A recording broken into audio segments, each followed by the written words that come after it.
smacked. But we got smacked. But we got smacked. But we got smacked. But we got smashed, bros, though. 3, 2, 1, go! What's up? It's your boy Leatherhead back with another live and level gamer podcast. What's up, people? Oh, we got comic book crunch up in this piece. We got the video game her. Hey, kitty. How you doing? Welcome to the show. As y'all know, we got a lot to talk about on this even Mr. Don't Have a Voice decided he gonna show up anyway. But we got smashed, K-Bum 20, how you feeling, bro? Man, I'm gonna make it do what it do, baby. Hey, all the ladies stay back. He's in his debonair voice on tonight. What's up, Keith? You know what? I'm gonna make it do what it do, baby. Yeah, man. Nintendo came out of nowhere with the Shadow Direct. Star Fox. You know what? I would have loved to be a bug on the wall in Nate the Hate's home. When he saw that, I bet he was smiling ear to ear. But yeah, we're going to talk about Star Fox, Switch 2 Direct. We're going to talk about Sony exclusive marketing for Grand Theft Auto 6. We're going to talk about this and we got some thoughts around this. Also, we're going to look at what Take-Two had to say about the Switch 2 that is not a primary system for them. Got to talk about that. We also going to talk about Geoff Keighley accused of favoritism. We also going to talk about is gaming unattractive to women when men game? Nia, we don't need your input on that. Are women unattractive to men who are boys who, men, I gotta say men who game? So, Interesting. you didn't see that, K-Bum? You didn't see that back and forth conversation? No, I didn't catch that. Apologize. Oh, okay. I know Miss K-Bum, wherever she is. You better stop using that voice, man. Miss K-Bum gonna come down here. Dude, this is as loud as I can talk, man. I'm trying my hardest here. That's Jake from State Farm. That's Jake K-Bum from State Farm. Okay. This is. I have phlegm. My throat is scratchy. Keith, let me stop, man. K-Bum already struggling. He can't be laughing. He might lose a little voice he has. But yeah, y'all, don't get too hot or bothered out there. He Casanova because he's sick, not because he want to be. Breaking. Billy D. Williams over here. Got my coat. I'm just trying to talk about games, bro. That's all I'm trying to do. I got my Coke 45. I love you. Breaking news. Star Fox Music has just dropped in the Nintendo Music app for those who have the app, the brand new Star Fox Music from the new game. You got the Star Fox Music app? I got the app, man. I'm going to listen to it in here after the podcast. Okay. I bet it's good. All right. It's good. Okay. Well, like I said, we are here, man. We are here. It seems like the room is filling up. I think K-Bum's wife is somewhere in the background watching him close. Like, I hear you, but I hear you. She's like, I hear you, but I hear you. K-Bum, ask the missus, text her and say, are you attracted to my gaming?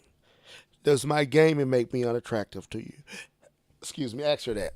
I asked my wife, so I'm gonna have a breakdown. She gave me a breakdown, y'all. So Miss Leveled gave me. I was shocked. I was shocked at what she had to say. But ask Miss K-Bum, is my gaming unattractive to you? Does my gaming make me unattractive to you? Ask her that, man, if you don't mind. If you don't mind, sir. Come on, y'all, in this game. The Cavaliers going to mess around and go down 2-0, 0-2. But anyway, so But yeah, man, we got a little bit to talk about. Nintendo Star Fox Direct. We got Sony. Why we asking the question? Why Sony? Why are you securing exclusive marketing for Grand Theft Auto 6? We're gonna look at what that possibly cost them to do, and we're gonna question: is it worth it at this present time, especially with what's going on with Microsoft? Did they even need to do this? And why? Then we're going to talk about Take-Two's take. This one I think we're going to have a good time on. And Jeff Keighley, we'll talk about that and all that thing. But what's good, people? What's good? Anything? Keith, have you did you get out to see Michael Jackson? Because I haven't. Have you got a chance to see it yet? No, I still didn't. I didn't go see it. I'll probably catch it when it come out. I'm probably gonna have to wait till it hit Blu-ray or something, or catch a streaming as well. I don't know if I'm gonna make it. I wanted to support the King of Pop. Man, I wanted to support the King of Pop. It's just he just came in the window of time where life has been life and funds are not where they need to be. Well, I could have went. It's not that I couldn't go. But by the time we get a chance to go, it might be something else out. So we'll catch it Mortal later. Kombat dropped this weekend. I'm not going to see that either. I heard it's good, though. Mandalorian drops the 22nd. And I'm not going to. This is just a window. See, I'm just trying to stack up till we go on our fishing trip. I'm just trying to let y'all know. I'm going to be out here for 4 days and 4 nights on this ditch in Kentucky, at the lake, bringing in them bass, them catfish, them crappie, them bluegills. Why y'all acting like y'all don't know nothing about that? Why y'all, Keith? I know you been down there where you at in Arkansas. What is it? Little Rock, Arkansas. Arkansas. You had them both right. Now that's wrong.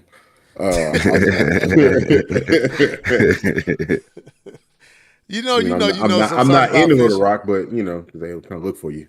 You kind of close to it, but yeah. You know something about some fishing, man. Come on now, man. My daddy was a fisherman, man. That's all he did. That's all he did. That and he played the what you call the things, the horses. That was his 2 things. Horseshoes. The horses. He rode horses. Horse racing. He betted on the horses. Oh, he betted on horses. Okay, gotcha. Yeah, I never picked up neither one of them.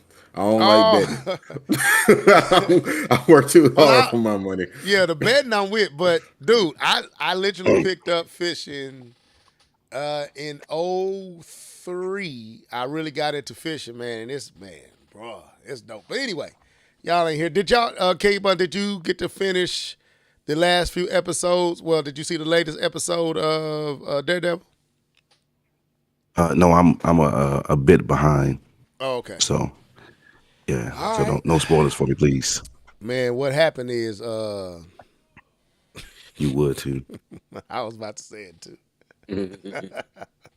Just straight trash. Somebody gets Come on, something, man. and Before something else you happens slip to them, up.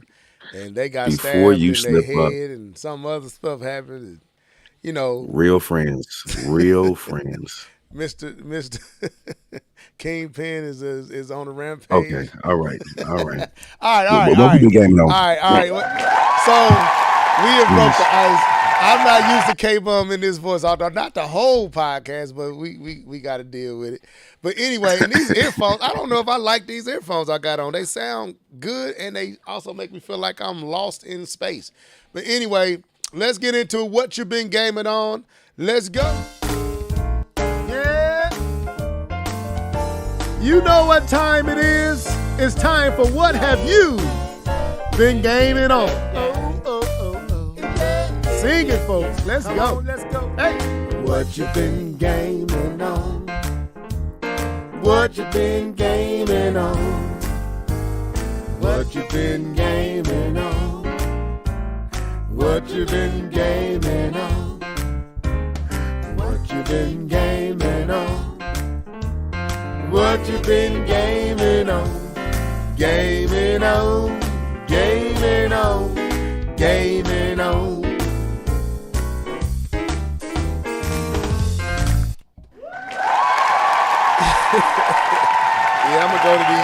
headphones. At least I don't feel like I'm floating in suspended air. Nia Level, the man is sick. Give him no, I'm not giving him a break. He wouldn't give me one. Call me scratchy throat, sick man over there. So, okay, I'll be nice. K-Bum is sick. He was almost not even going to come out tonight. So he here, and we appreciate it. I did it for the people. I was contemplating and trying to save my voice. I've been trying to save my voice all day. Nia just won't let me have my fun. She's making me feel guilty. But anyway, so we're here. Let me match his tone. So we're here. Who want to take the first go at it while I drink on my Colt 45? Who wanna take the floor first? Man, let me just get this out the way for y'all can chill. Go ahead, K-Bum. Take the floor, my friend. Jesus Christ. Keith, you ain't no better. We sound like boys and men, ladies. If you ever been lonely, call my number. Go ahead, man. Can I go? Thank you. All right, I'll try to be quick for my sake. Sound like Tony Baker. This is my radio voice. Late night radio. Okay, so what I've been gaming on is I'm gonna try to say this. Hold on. The Huge, which is yeah, brother. yeah. That's stay in your lane. Stay in the lane for the night. So that's NBA 2K Marvel Rivals. NBA 2K Marvel Rivals. I did get a chance to try Overwatch. So let me say this: I had some family members come over. This side of the family are big gamers. And so I got a chance to hook up the Switch to the big screen TV, as Level has been dogging me about. So because I left my dock station up on my upstairs TV, but as Level know, I game downstairs. But the family came over, and so I hooked it up upstairs. And so the family played Mario Kart World. So we played that a little bit, and then when things died down, I tried Overwatch on the big screen. Doc. And I do have to say Doc, and I do have to say it is comparable when playing in performance. It's called frame rate mode on the PlayStation, but it's just the regular mode on the Switch. They're comparable. I had issues with getting HDR working. I don't know if that was an issue with my TV or my cable. I'm not sure, but I had issues getting that working. But it looks, other than not having the HDR, it looked good. As far as graphic wise, it looks on par with the frame rate mode, so I had no issues with that. And then the game I would spend most of my time playing is Expedition 33. I finished Act 1, and Nia, there's a huge twist before the end of Act 1, a big twist that kind of just happened, and you're like, wow, that just happened. And so I'm in Act 2, and I'm enjoying the game. The game hasn't got tiresome. I did have to look at some videos so I could understand how to build my character, understand the best way to build your character. So I've done that, got pretty good at it. The game is still fun. I think I'm about 32 hours into the game, so I'm definitely clocking in some time into it. It's fun. The story's great. One thing I didn't know. At the end of Act 2, my mind gonna be blown, man. Okay. Yeah, so I haven't made it to the end of Act 2. I'm towards the end of Act 2 is what I believe I am.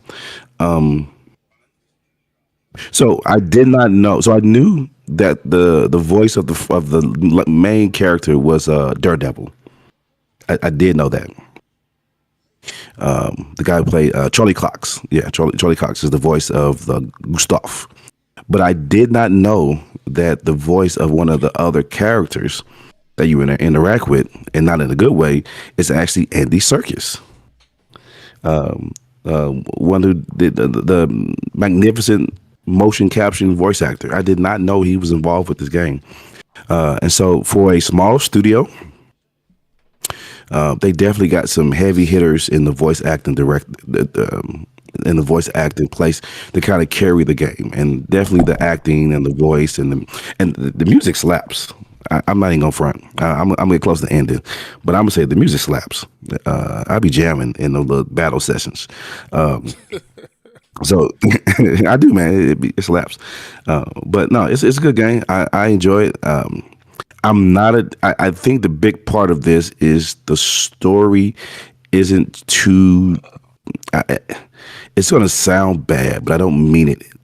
I mean it, but I don't mean it. It's not too Japanese. When no, Andy Serkis isn't. No, he's not. He's not. He's the Andy Serkis is playing the white hair guy. Verso's the guy that. Yeah, well, I don't want to get that away. Verso's dad, I guess, is who the guy is. But anyway, what the point I was making? I got sidetracked. I apologize.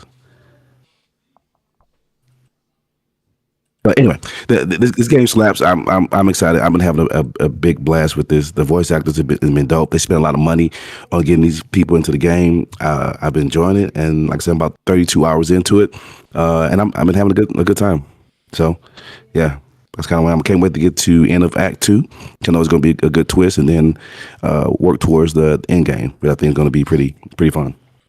Okay. Yeah, Rinwar. Rinwar. Yeah, that's what he's playing. Oh yeah.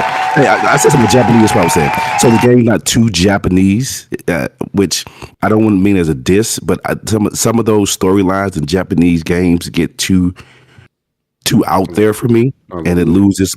You say what? Convoluted? Yes, great word, Keith. Convoluted, and I get lost in it. Like Booty Blade did the same thing. Yeah. I wish y'all would stop talking that game. Man, I'll be like, it's like, man, oh, go ahead. We know what you're talking about. You know exactly what I'm talking about. But this game is very French, and I like that because it's unique. There's not too many French games out there like this. It's very French, and I think it's a good, different take on the genre, and that's it for me. All right. All right, Mr. Norris. What have you been gaming on, bro? Yes, this has been the quiet hours with K-Bomb 20. So I haven't really seriously gamed, but I did re-download Final Fantasy VII Intergrade on the Switch 2. And at level, I don't know if I'm going to see this game through the end, which also makes me not so eager about buying Rebirth. PC or Switch 2. I don't know. Something got to get me back in the rhythm. I keep turning the game on, and I'm in that fifth something district or something like District 5 or something like that. I don't know where I'm at, but I don't know. And I know as far as the combat is concerned, I know I'm out of practice and out of rhythm. I don't know if I'm going to be able to pick it up and and finish it. We'll see. I might come back on here next week and be like, you know what? I powered through it, and I'm gonna go ahead and finish Final Fantasy VII. I don't know, but as of right now, the way I feel today, it's a no right now. I still play Pragmata every now and again. I did start a Lunatic save. I'm sorry that you said that just like old dude from was it American Idol, the black dude? Oh, it's a no for me, dog. It's a no for me, dog. That was good. It's I a like no that. for me, dog. Randy Jackson. No relation. I'm still playing Pragmata every now and again. There's still stuff to do. There's still some achievements that I want to get. One of the biggest ones is beating the game on Lunatic mode, which I'm gonna tell you right now. You get in that game on Lunatic mode. I got hit once by an early boss. One of the the main enemies took half my life. If the early enemies are taking half my life, I just cut the game off. I was like, I already know what's up. I beat the game. I already know what's going to happen. But we'll see if I want to, try to be one of them tryhards and play it. But like I said, there's still so much stuff to do in Pragmata. I think Capcom did a real good job with that game. Once you beat the game, there's still stuff to do. So If you want to finish it, go ahead because there's still, a few missions and things that you can do, and the replay value is very high. Capcom does a real good job with their replay value. I did buy Damon X Machina, Titanic Scion, I think that's how you call it. I bought it on Steam for $5. I didn't even want to play that game, but I'll play that game for $5. So I went ahead and downloaded it and got that installed. And it picked up right where I played the demo, so that's pretty cool. Maybe that's not a good thing because I don't remember how to play the game, but we'll see. But I'm super early in the game. Mixtape, I believe that dropped today. I went ahead and downloaded that. I was actually going to buy that on the Switch too, and I was like, wait, let me check and see if it's on Game Pass. Saw it on Game Pass. Went ahead and downloaded it. It's one of those coming of age stories, I believe. I think it's one of the coming of age stories. You should. I don't really know how to explain it because I haven't played too much of it. But it's like this girl. She has a desire to become like a music supervisor, something like that. And I believe the game takes place in like the 80s, late 80s or whatever. It's an Annapurna game, Annapurna interactive type game. And like I said, I haven't played it enough. It just came out today, I believe. But I really want to see where this game is going to take me. It actually gives me vibes. Man, it was a Square Enix game that I really enjoyed. I can't think of the name of it now. With a girl, and she had the rewind powers, and you could rewind and make different choices and stuff like that. This game isn't like that, but it has that same type of vibe. It's called Mixtape. But yeah, y'all should check out like a YouTube video and kind of get an idea. Right now, it's on sale on the Switch 2 for $17.99. Original price is $19.99 if you want to play that. And the last game that I'll talk about is a game called Aphelion. I saw this on the Xbox Game Pass. Didn't know what it was. Looked at the screenshots and I was like, that's not bad. I'll check this out. So I downloaded Aphelion. It's like you're in space. The game starts off as this black lady, and I guess it's her husband. White guy is her husband, so it's an interracial couple that's kind of like lost in space. I don't know what their mission was, but she crash lands on this planet, and they get separated. And her gameplay reminds you of like an Uncharted. So there's no combat, so you're not shooting a gun or anything like that, but you're climbing walls. They had those big set pieces, like I was walking across this bridge and the bridge broke. It gave me Uncharted vibes, like those set pieces. This voice acting, graphics are decent for what they are. It's not like gonna win any awards or anything like that. The music is great, the atmosphere is great. And then the guys' gameplay, because you get a chance to play both of them. His gameplay is more slower paced. I don't want to give away what's going on with him, but his gameplay is more slower paced. He's not climbing on anything. He's not doing any of that. I don't know. I guess no. I was going to say he reminded me of Kratos, but he's not really Kratos because it's like brute and walking really slow or whatever. But that's not really Kratos. Kratos gets down. So I don't know how to describe his gameplay, but it's an interesting game. Right now, I'm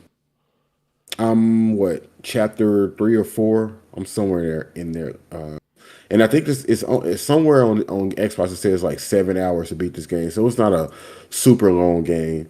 I just started playing it just because it was there. I like space, and it looked pretty dope. So that's pretty much all I've been gaming on this week. Okay. All right. I guess it's my turn. I haven't been gaming on a whole lot, so you two guys have been doing a lot more gaming than me. But I have been playing through Pragmata. I'm still playing through the second stage. I got a little bit farther. I'm kind of,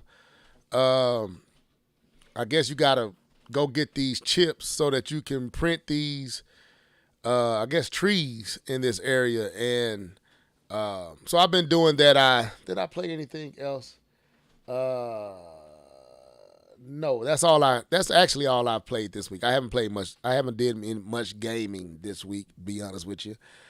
Been a busy week with some other things, so wasn't able to get it in like I wanted to. So that's all I've gamed on this week. Pragmatic. So don't judge your brother because he ain't named off 15 games like K-Bum and 12 like Keith. Just pragmatic. But with that being said, we're going to get on into these topics. So a few things took place this week, and we just jumped with the latest and greatest, and that is Star Fox. On this past, what was it, Thursday? No, not Thursday. Wednesday. Was it Wednesday or Tuesday? Which one? Say that again. Star Fox. When did Star Fox drop? Yesterday. Yesterday. Okay, so Wednesday.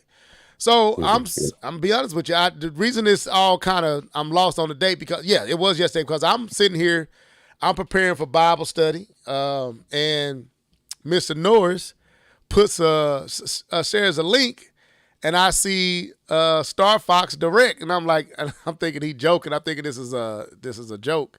So he don't really say anything else. So I'm like, okay, this is a joke. So I keep on doing what I'm doing, and then I see that didn't look bad. I'm like, what are you talking about? So I go over to X, and I'm seeing all this commotion, not realizing, you mean to tell me this Direct wasn't fake and it's happening now? So basically, I missed the Direct, and Nintendo did something. This is kind of unique. So on yesterday, Nintendo kind of shadow dropped a Direct for Star Fox. And I guess let's talk about it from this angle. How do we feel about how Nintendo done this? How do we feel about literally, 10, maybe 45 minutes before it went live? Miyamoto or Nintendo? 10 minutes. It was 10 minutes? They gave you 10 minutes. Okay, because I heard somebody say 45 minutes. So, okay. So, literally 10 minutes before this Direct, they announced it. Go ahead, Keith. I'll let you cook. So, what actually happened, he told the truth, but I'm going to give a little bit more sauce on it. I was like, Nintendo Direct in 3 minutes. Wasn't nobody responding to me, so I sent the link or whatever.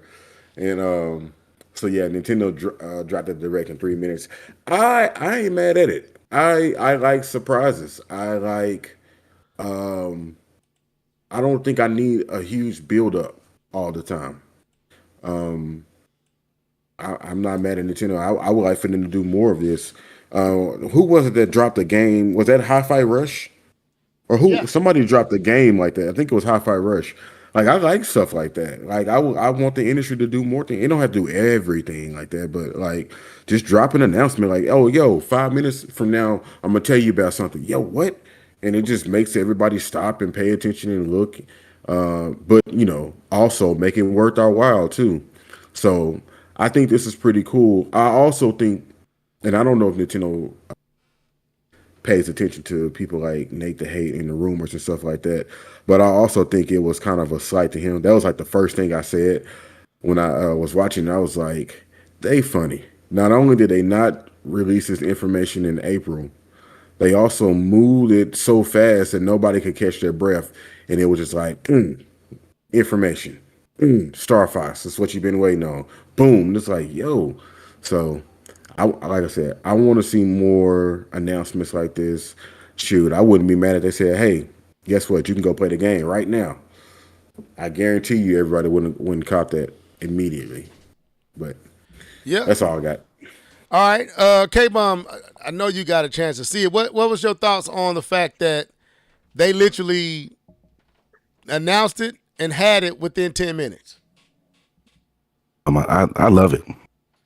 I think those are cool events in gaming that doesn't happen on the regular. Those are little nuggets of gaming that are spontaneous and especially like the Hi-Fi Rush drop, the whole game, those things that keep you involved and just excited for gaming when there's just something out of the blue, even though we rumored it and it kind of fluttered around after the movie, for them to just say, "Gotcha, here you go." I think it's pretty dope and just a cool little thing they do for their fans. So I enjoyed it very much. Okay. Yeah, go ahead, Geek. Go ahead. I said that. Go ahead. Oh, okay. So yeah, for me, I agree. I thought that was pretty cool and shocking and unexpected. And I liked it because it gave no one a chance to spoil anything. You didn't have a chance to ruin nothing. You didn't have a chance to say, hey, direct tomorrow, and then everybody started trying to, share what's going to be shown or maybe something leak. I thought that was dope. And it to me,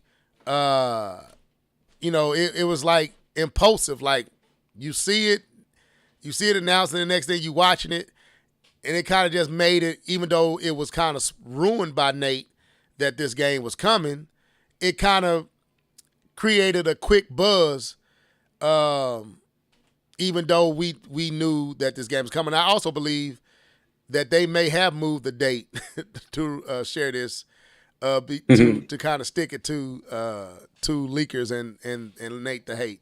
But yeah, I thought it was cool. I think they should do more of this. Just show up a direct 10 minutes later, you watching it. I think that's dope. I think they should do a lot more of that. But with that being said, let's get into discussing what we actually saw. So, as you know, like I said, Star Fox has been revealed. And what they're doing is they're basically, for the fourth time, revisiting the N64 Star Fox. And go ahead. I just want to say this: the 64 was almost like a soft reboot itself of the original game. Yeah.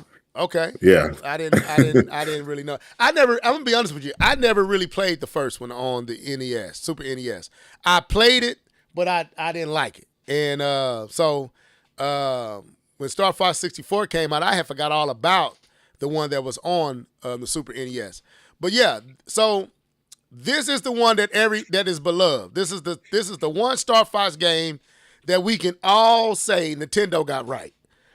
This introduced Rumble, the Rumble Pack. This introduced a lot of things. This is probably one of the best games of that era, of that system. And for me, going back to the classic goated Star Fox 64, I think a lot of people are upset, but I think this may be a wise move. I think this may be a genius move, and I'll explain that as we get more into the conversation. And I also believe this sets the stage for and open the doors for some incredible possibilities. Seeing this game got my mind turning on what may be possible down in doing this generation with the Switch 2. So many things I liked about this reveal. So many things I liked about what I saw. There's some things I'm still kind of trying to wrap my head around. But where do we want to start first? I guess I come back to you, Keith. How do you feel about Nintendo going back to the goated Star Fox 64 and just basically remaking it and giving it a visual overhaul? Do you like that, or would you have rather them went with a newer entry? And then we'll get to talking about what we actually saw. No, I personally would have wanted to see them do something different. Okay. I would have wanted them to we've had this story. It's a good story, and like you said, we're gonna get into more of what we saw, but I never beat the N64 game, believe it or not. What? I never beat that game, and I just recently tried to play it again. I couldn't do it. It's too far gone. So maybe this is a good idea for people like me who didn't actually beat the game.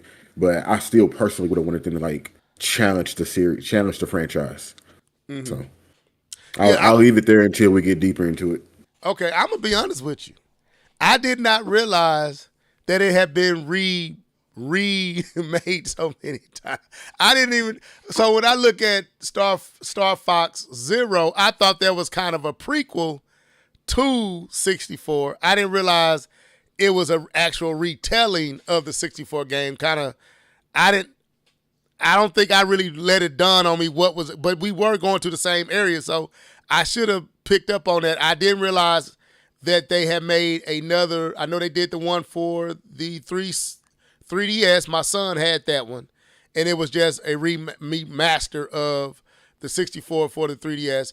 I didn't know that there was another one, and I just found out about this other because I never played it. So there was another. Was there another Star Fox 64 remake outside of Zero and the one for the 3DS? Not to my knowledge. Man, I saw another one. Maybe I'm tripping, but okay. So, K-Bun, well, how do you feel? And because you said you actually played Star Fox. I think you said you even liked it. How do you feel about them going back to this one again and basically just overhauling it with new visuals, and all the stuff that they're doing? How do you feel? Okay, so I guess we got to do a little story time really quickly before I answer the question. So the story time is talking about how did I first play Star Fox 64. So I was a kid at this time when the system came out, and I was at I believe a comic book convention. Yeah, it was a comic book convention. And so at that point in time, I collected comic books. I collected like baseball, football cards and stuff like that. So my mom got a chance to take me to this convention. I was pretty dope, pretty excited. I've always been a dorky kid. Play sports though, so I was still hard, but dorky. But anyway, we were there was a dorky? kiosk. Did you say still dorky or you say was dorky? No, still. I'm messing with you. Let's not even joke about this. Maybe don't never mind, bro. I would never deny my dorkiness, bro. I can just switch lanes anyway. So there was a kiosk, and this kiosk had a bunch of people in front of it, and I'm like, okay, what's that? And I saw it, and it was Star Fox 64, and I was like, ooh, I want to play this. And at this point, my first Nintendo system I owned was in the original NES. After the NES, I switched to Sega. So I didn't go the route of Super Nintendo. I went to Sega.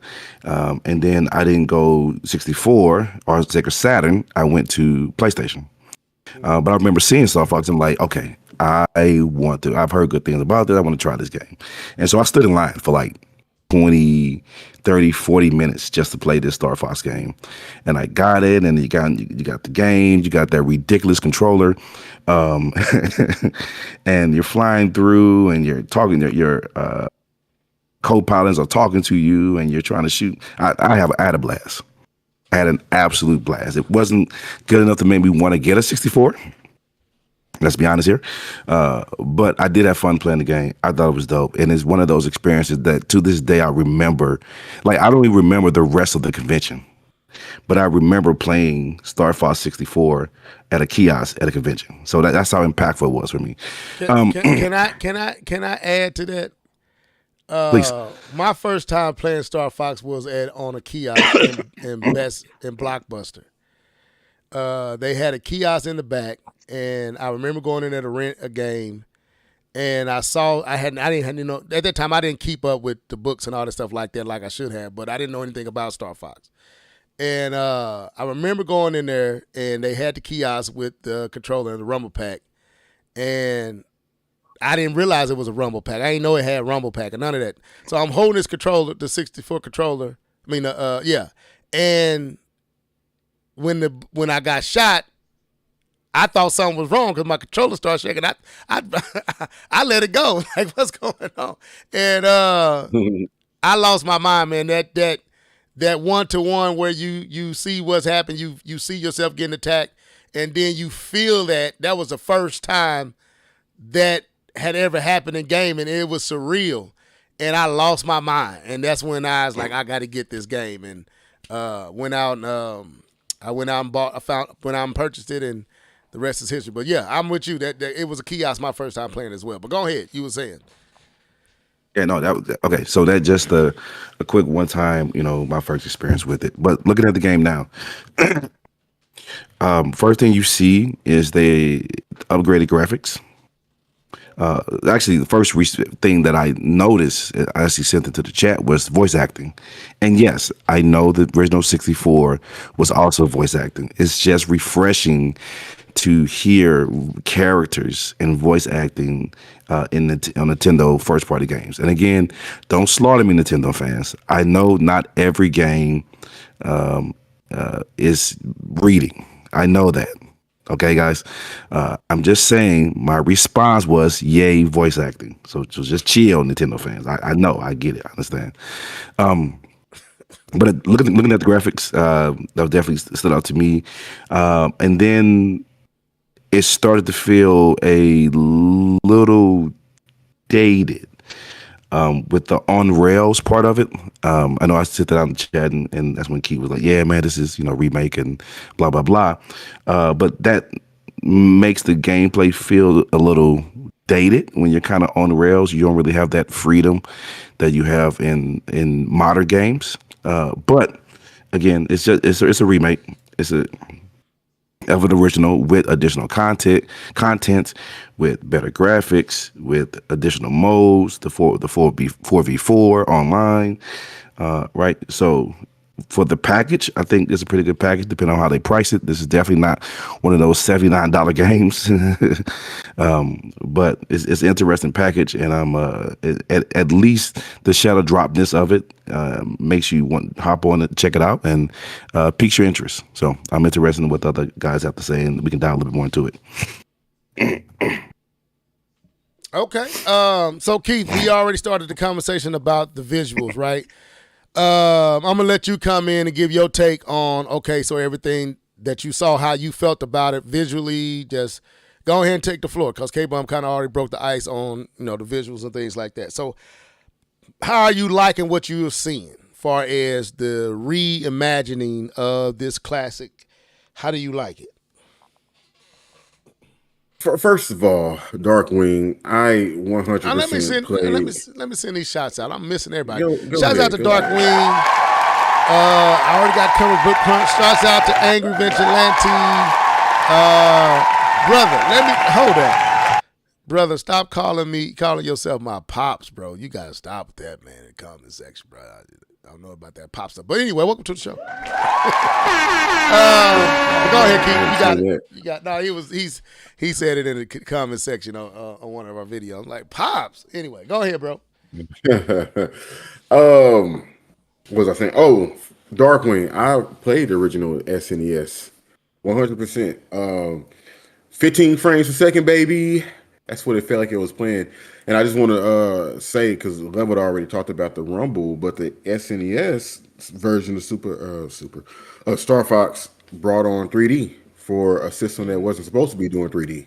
Right. So Star Fox has always been that game to bring in cutting edge technology and stuff like that. So kind of going into the graphics and the visuals and how it looked, it is weird to see that this game, it doesn't feel cutting edge. It doesn't look like the future. You know what I mean? Anytime you saw a Star Fox game, it was always like, yo, it's going to bring something. But the visuals themselves, they're not bad. These graphics are actually really, really good. I think the most jarring thing is the character design. And for those who don't know, going back to that original box art of the SNES, this game is pretty much harkening back to that time period. So for those who don't know and they're thinking that Nintendo is just trying to be uber creative, they're not. This is just something that they originally started with because the series was inspired by a show from the 70s, I think, or 60s. Miyamoto said, I can't remember the name of that show, but it was a TV show that inspired this game, and they was looking like animatronics, and that's what the graphics for the characters are looking like in this game. I almost wish they could have did a little stop motion just to go all the way in with it. So that's why you're not getting those super facial expressions. Because I know from the direct, they showed the movie and Fox had all these amazing character and he was aura forming and all this other stuff. Barrel roll, all of that, and then all of that disappeared. All of that disappears when they show the actual game that you'll be playing. But it's fine. It's fine. This is more closely related to the original concept. But visually, I think the environments look amazing. I do think the game could benefit from some ray tracing. Honestly, don't shoot me level, but I do think some type of new technology. No, because I know how y'all be feeling about ray tracing. You've been in the comment section about ray tracing and technology. I've been there. I was in those comment section. I understand why you try to tread softly, Keith. I'm lost to why I would have attacked him about him wishing there was DLSS. Don't even worry about it. When he said it, wait a minute. Moving. When he said it in the chat, I didn't say nothing. I thought I agreed with him. I don't see nothing wrong with that statement. I didn't. I don't know why y'all think I would have an issue with that. But go ahead. My bad. Okay. Thunderbirds is the show that gave me enough time to look it up. Thunderbirds. Oh, Thunderbird. Yeah. 1960s British puppet show. Thunderbirds. That's what inspired it. So check that out. You'll see why they went in this direction. But like I said, the environments look great. I do think they need some newer tech like ray tracing and things like that. I think it will really make it pop. I'm really eager to play that sun level. I remember seeing my friend played through this game. I watched him play it, and I remember seeing him play that stage. And then people have been bringing up the old levels, and now the way it looks now, I think the environments look great. And I love that they're adding more cutscenes and diving deeper into the lore of the game and giving us more behind the scenes type of things and interactions between the characters outside of just seeing them talking the ship. So I think it's a beautiful game. I do. I think it's a beautiful game. It's not like I said, it's not breaking any new barriers, anything like the old Star Fox games. But I think it's less than what I think the Switch can actually do. Absolutely. But I think it's definitely doing something very good in and of itself because art style is king. So okay. Shouts out to Alan Steve and Comic Chariot Man. What's up, man? Welcome to the show. Okay, so like I said, there's a few things that I liked about this reveal.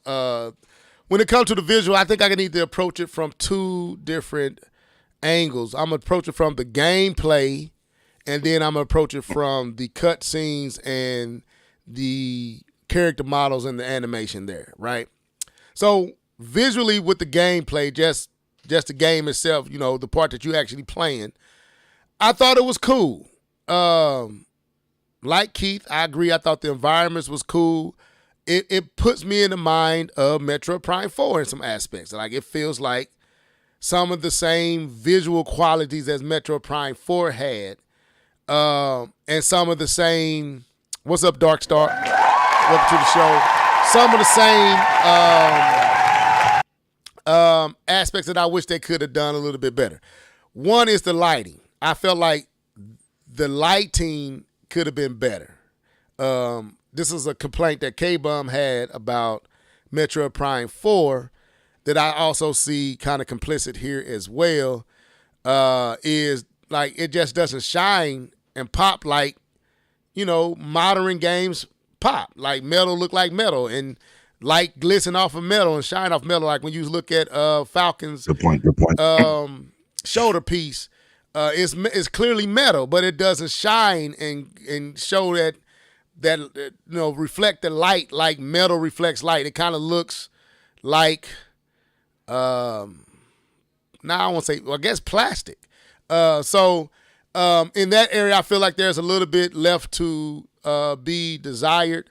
But overall, I felt like the visuals and the gameplay were satisfactory. They were good. I'm not mad. I'm not disappointed. But I'm not going to sit here and lie and say I don't desire much. Now, the Astrofield, looking at it right now, the Astrofield looked amazing to me. That looked dope. But again, it's the lights. I feel like they could have did a little bit more with the lighting.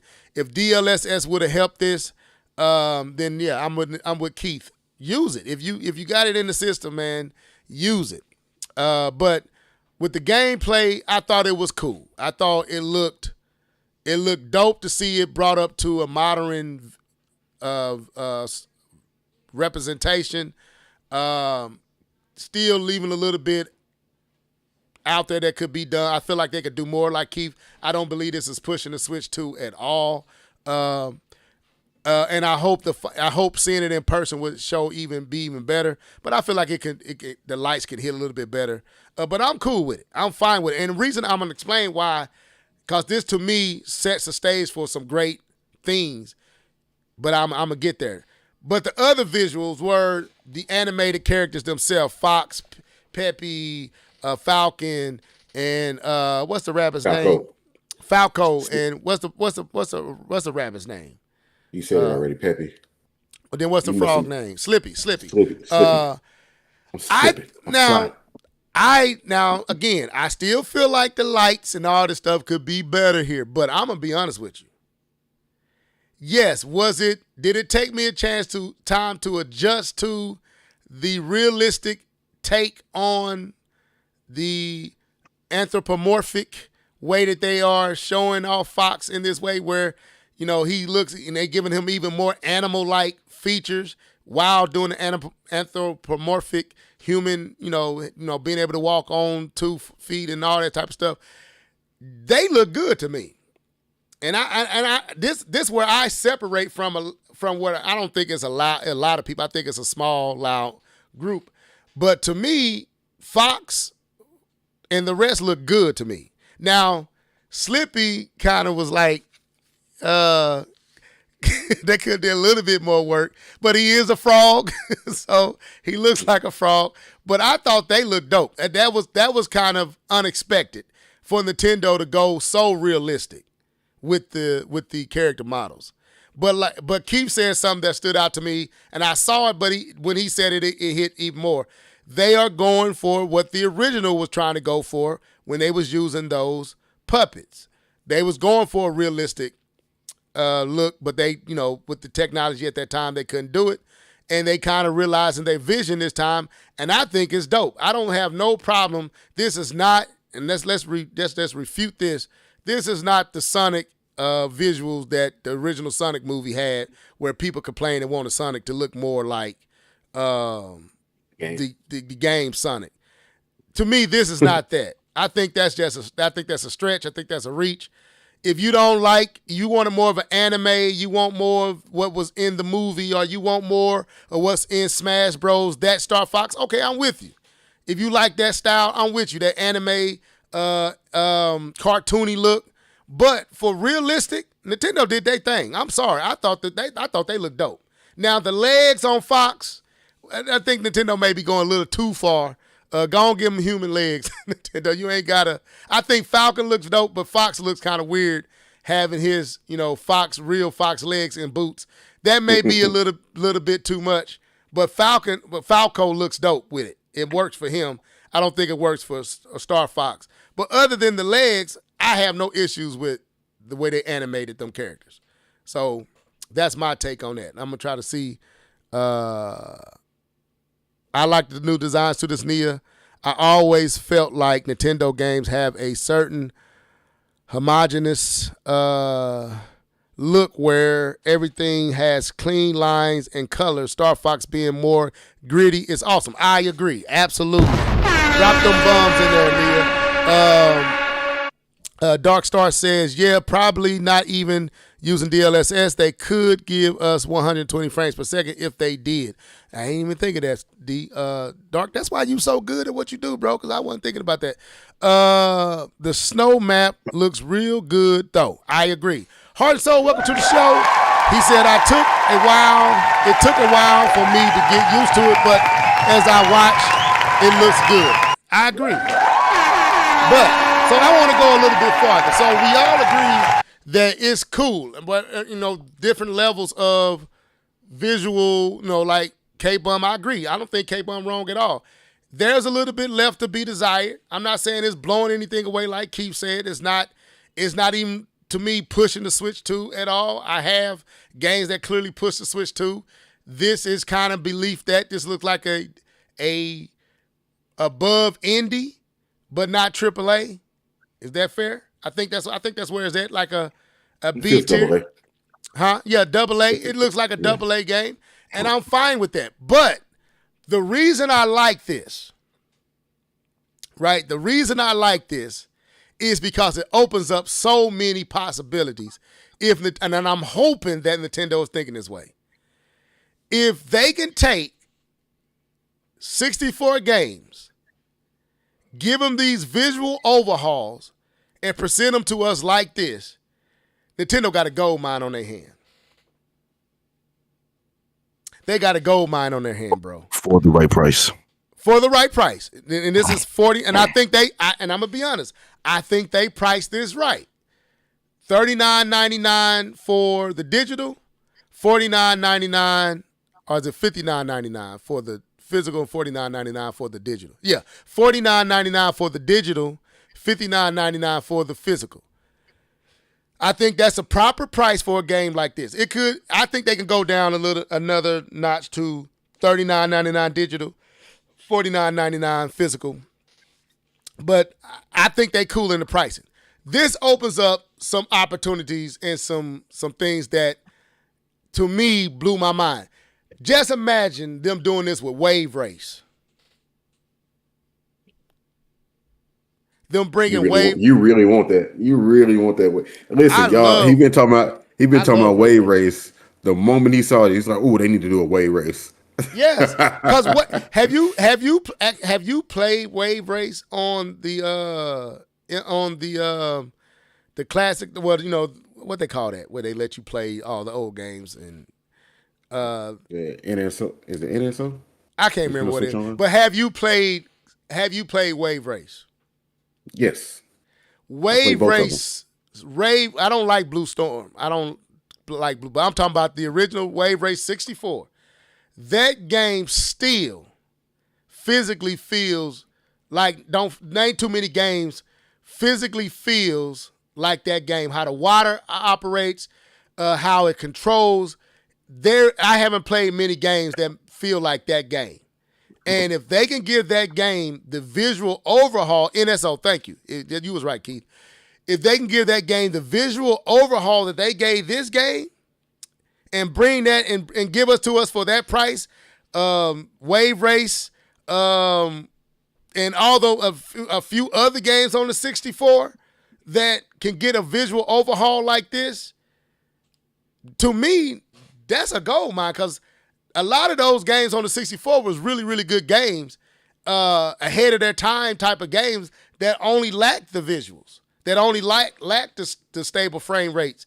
And to see what they did with Star Fox and know that there's other games on their system that can get this same bump and stay and literally keep it the same, just give it this visual bump for those mid-tier titles, I think that'd be dope. I really do.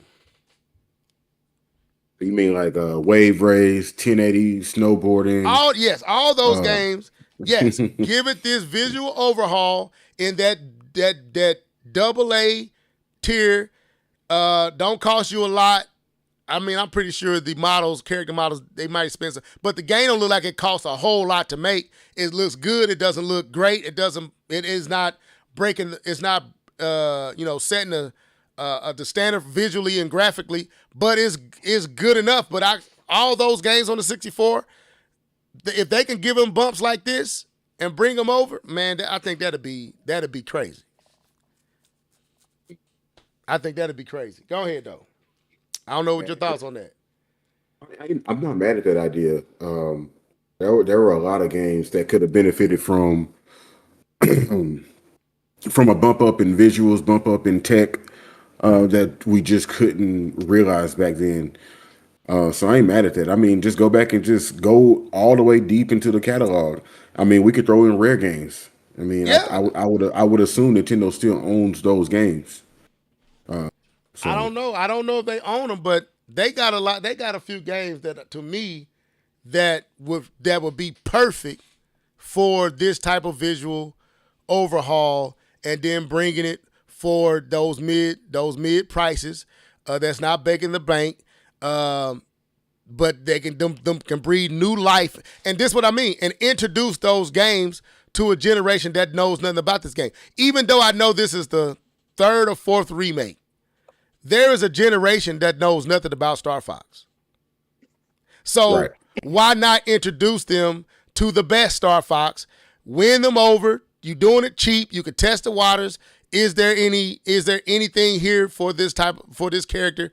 I believe it is. You're taking your best one, remaking it, bumping it up so it fits a modern visual standard.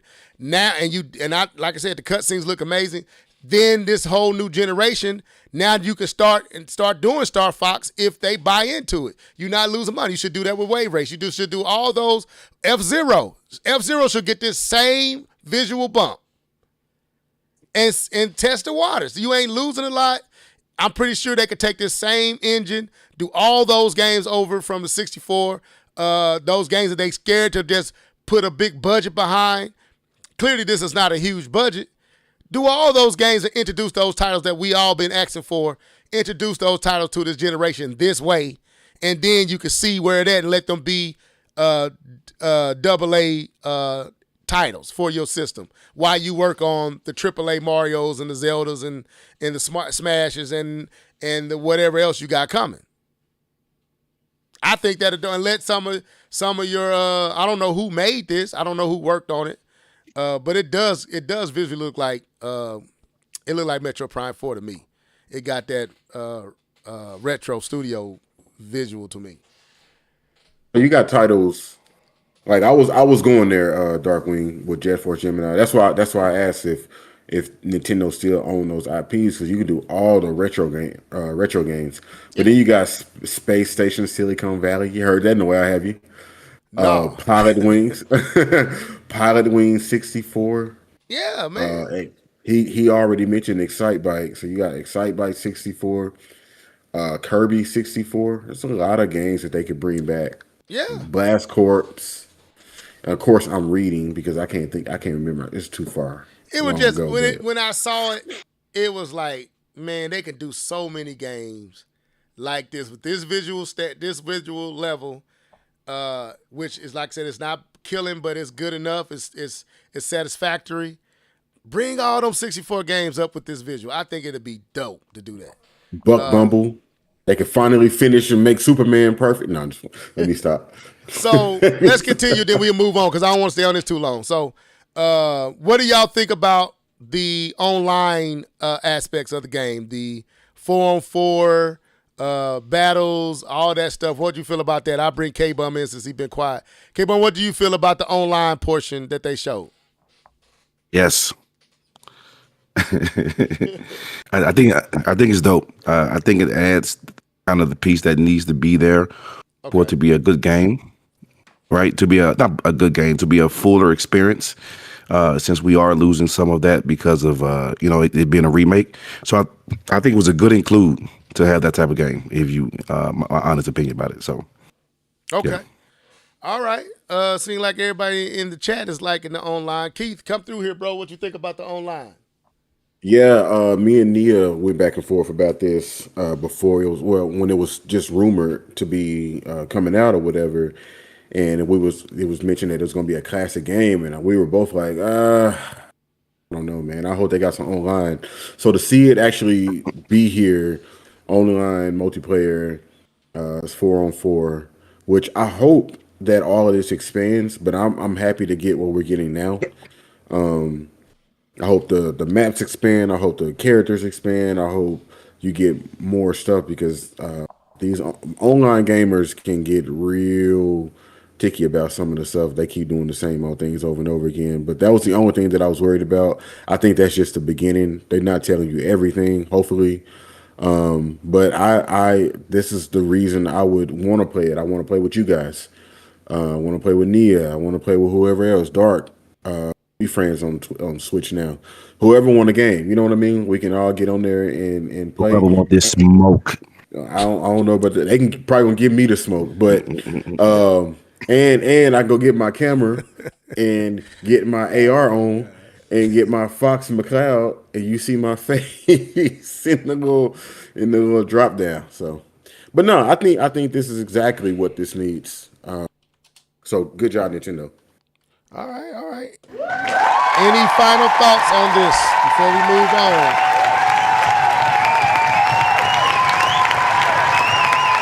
All right. So we all like it. I think it's good.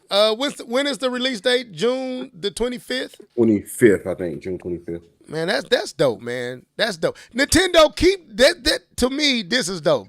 Keep doing that. A quick turnaround, quick direct. Now, like, we looking at Splatoon. They did the same thing. When is Splatoon coming, though? Splatoon Raiders. July something. That's weird. Why did they go so early with Raiders, but so quick with Star? Well, because it's a remake. It's not a new game, for real. But yeah, Nintendo, keep doing what you're doing. I still want a mainline direct. July 23rd. So that's Yoshi, which I'm not getting. Star Fox. It's Yoshi this month, right? Yeah, Yoshi this month. I'm not getting that. They better hope I don't get 007. But we gonna. I'm gonna try to hold. I'm gonna try to hold out. Dark. We gonna hold out, bro. We gonna try to wait till the Switch 2 version. Woo, Lord. But anyway, that game looking fun. I may not be able to hold, and I know I'm gonna be getting an even better experience on my PlayStation 5 anyway. I might have to go ahead and just get it there, but we'll see. But that's Yoshi. I'm not getting Star Fox June, Splatoon July. Man, that's Nintendo. Keep doing what you're doing, man. With that being said, let's move on from this. So the next topic will be Sony. So as all you guys know, Grand Theft Auto 6 is coming in November of this year. Grand Theft Auto 6 is probably the biggest game probably in the last decade. I love Mario, I love Zelda. There is no game that is more anticipated than Grand Theft Auto 6. Not one. So, they have purchased the marketing rights for Grand Theft Auto 6. So, me and Keith kind of began to talk about this, and we began to ponder on why, at this present time, with situations being as they are, Sony would feel the need to do this while already being in the marketing, being the market leader, looking at Microsoft in an absolute decline. We literally looked at the sales of Microsoft last week. Microsoft is not even moving systems. The Switch 2 is moving more third-party software on its system than Microsoft. Like, Resident Evil sold more on the Switch 2 than Xbox. Pragmata sold more on the Switch 2 than Microsoft. And Switch 2 is not even a year old yet. But 80% of the games sold on, maybe more than that, but I know it's about 80% of the game, Resident Evil Requiem, Pragmata, and all these third-party games sell at probably 8-1 on the PlayStation. Why would Sony, knowing that, like Keith said, by default, and I'm not trying to take your thunder, Keith, I'm just trying to set this up. Why would they still feel the need to financially secure the marketing rights for Grand Theft Auto 6? We're going to explore this. I looked it up, and most marketing budgets are 10 to 20% of the actual game's budget. or 10% of what it costs to make the game. So there is Grand Theft Auto 6. We don't know what the budget is, but the game has been in development for 8 years. It has over 1,000 Rockstar employees working on it. I'm pretty sure the budget for this game is up where it's probably, what would you say, K-Bomb Keith, up in the 700-800 mil at this point? This might be $1 billion endeavor. They may have spent that much on this game to make it. What y'all think? Let me just, if y'all feel like I'm going too high, could this be probably the budget to make this game probably might be somewhere north of, it's definitely north of 5. So we looking at 600-700 mil to make this game. Oh, I 100% agree, and I'm pretty sure they got celebrities and all this other stuff, so which gonna throw that game even higher. So we might be looking at $1 billion. $1 billion to make this. We close to it. So because Concord costs $400, and Concord is not this. So I think I'm probably in around about the right place. About at least at the very minimum, we looking at about 700 mil to make this game. And so to market a game of this magnitude that costs this much, you probably already looking at about 4 to 5 million, 400 million to market it. And then to secure exclusive marketing, right? Meaning no other game will be marketed no other system will be marketed alongside Sony. So when you see Grand Theft Auto 6 in market, it will only be Sony logo on it. And you won't see Xbox and none of that. It's going to be Sony. They probably had to spend probably another 100, 200 mil for that, maybe even more. So we looking at probably between 5 to 600 million just to secure, just for them to get the rights to have this exclusive marketing deal with Rockstar. Why would you think they still feel the need to do that with the climate being like it is and them being in the position they are in? Who want to take the floor?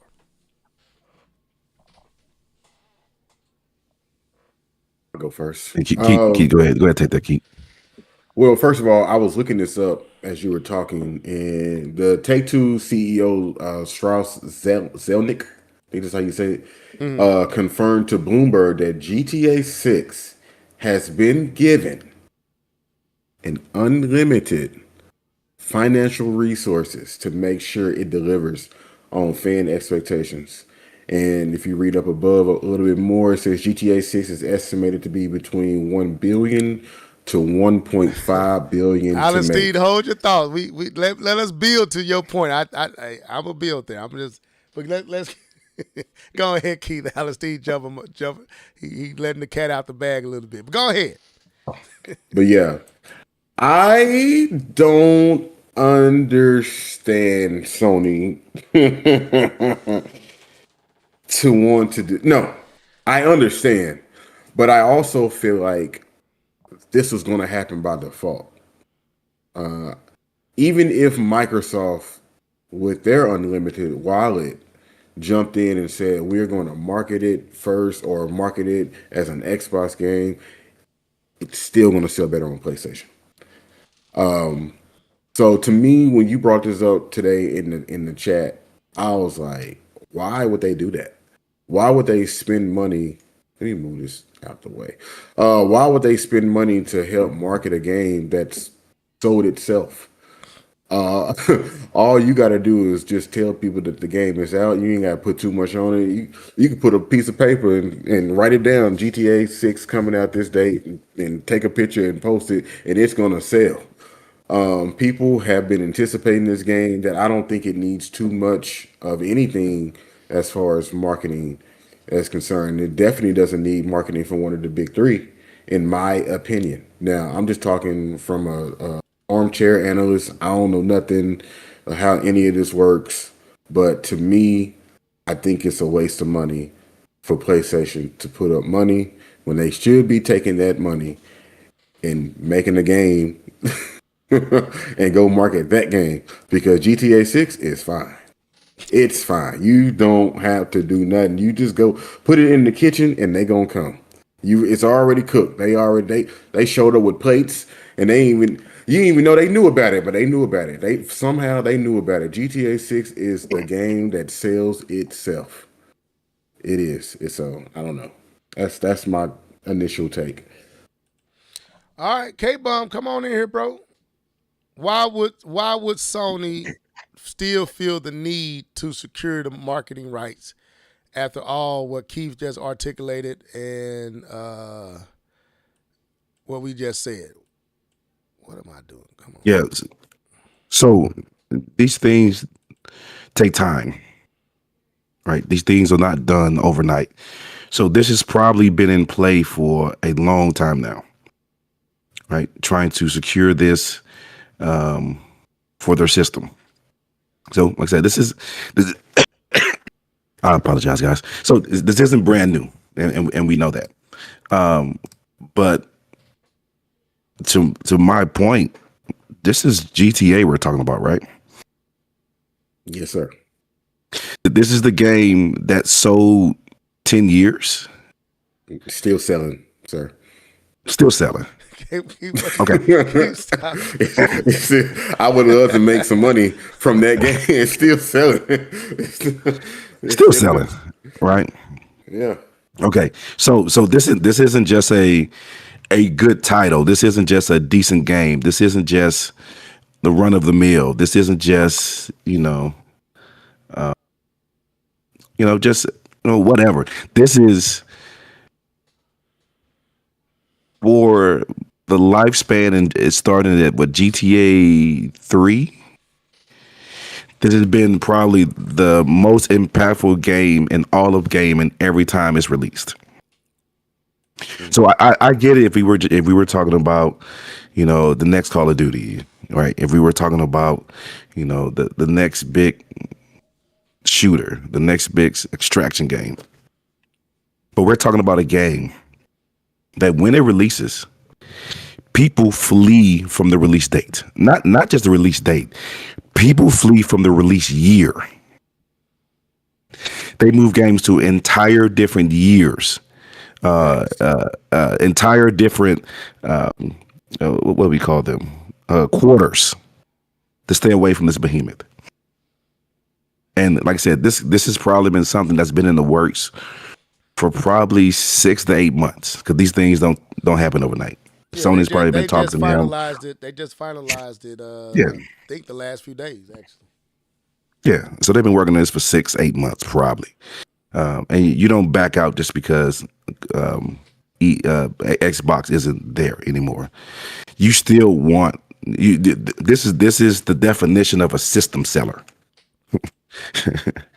This is the pure definition of something that's going to move systems. People are going to leave their PS4 and buy a PlayStation 5 in this economy to play GTA. And yes, you are correct. Yes, you are absolutely right that Xbox is not, it has shown himself not to be a player, but this ain't your regular game. So I get it. But if you're going to do it for anybody, you do it for GTA. If you're going to spend up for $600 million, you spend it on. That's my thing. If you going to do it for anybody. Right. So for me, everything you said, K-Bum, is absolutely right. Everything Nia cooking in the chat is absolutely right. And me and Keith kind of already know that. It's just still not to push against anything you're saying, not to push back, because you're absolutely right. And I know they want that brand recognition. They want that brand association. If you can get people to associate this title with your system and your system only, that's good business. But like looking at it like from the perspective me and Keith was looking at it, it's like, but you already got it. Like everybody already associate this game with your system already. So sorry, I said, are you tired of winning? Win more. No, I get it, but I'm just saying, like when you look, if my estimates are in the ballpark of correct, I don't know, I'm guesstimating, but I'm pretty sure to get this deal inked with this type of a game, I'm pretty sure Rockstar already had a budget requirement that Sony has to meet. So I'm pretty sure this size of a game, they want somewhere upwards of $400 to $500 million marketing dollars. So that's just how much they want spent on the marketing, plus how much they want for you to have the right to exclusively market it. So we looking at somewhere between we're looking at least 600 some million. That could have gave Blue Point a budget to make some games. You know what I'm saying? Like, you closed this studio and you just spent probably 600 million plus to market a game that's not even yours. Now, I get everything you saying, K-Bum, and I agree with it. And I get everything that Nia is saying. I agree with it. We know that's the reason why. They want that game associated with their system. But by default, that's why I said I don't want to take Keith's take, because by default, they already got that. They are literally selling 8, 9 to 1. Grand Theft Auto 6 is going to be sold even with them marketing it on their system. It's still going to be probably 9, maybe 10 to 1. Level. They are competing more with themselves than with Xbox. I get it. I get that. They need those PS4 drones to get off your butt, take that PS4 to a GameStop, trade it in, buy a PS5, give me your money. If anything, they are competing against themselves more than they compete against I Xbox. get that. But I get that. Now, Flare Ice, he makes a point that I wasn't thinking about this. With them having exclusive rights to market, they can create a bundle for GTA 6, right? Yes, sir. So that may be a reason they can bundle GTA 6 with the systems.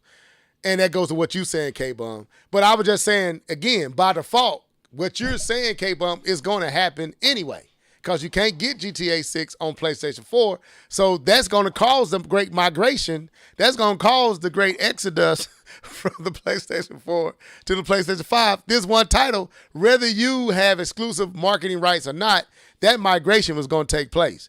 But what you just said, I agree with, and what Flare Ice, and welcome to the show, Flare Ice.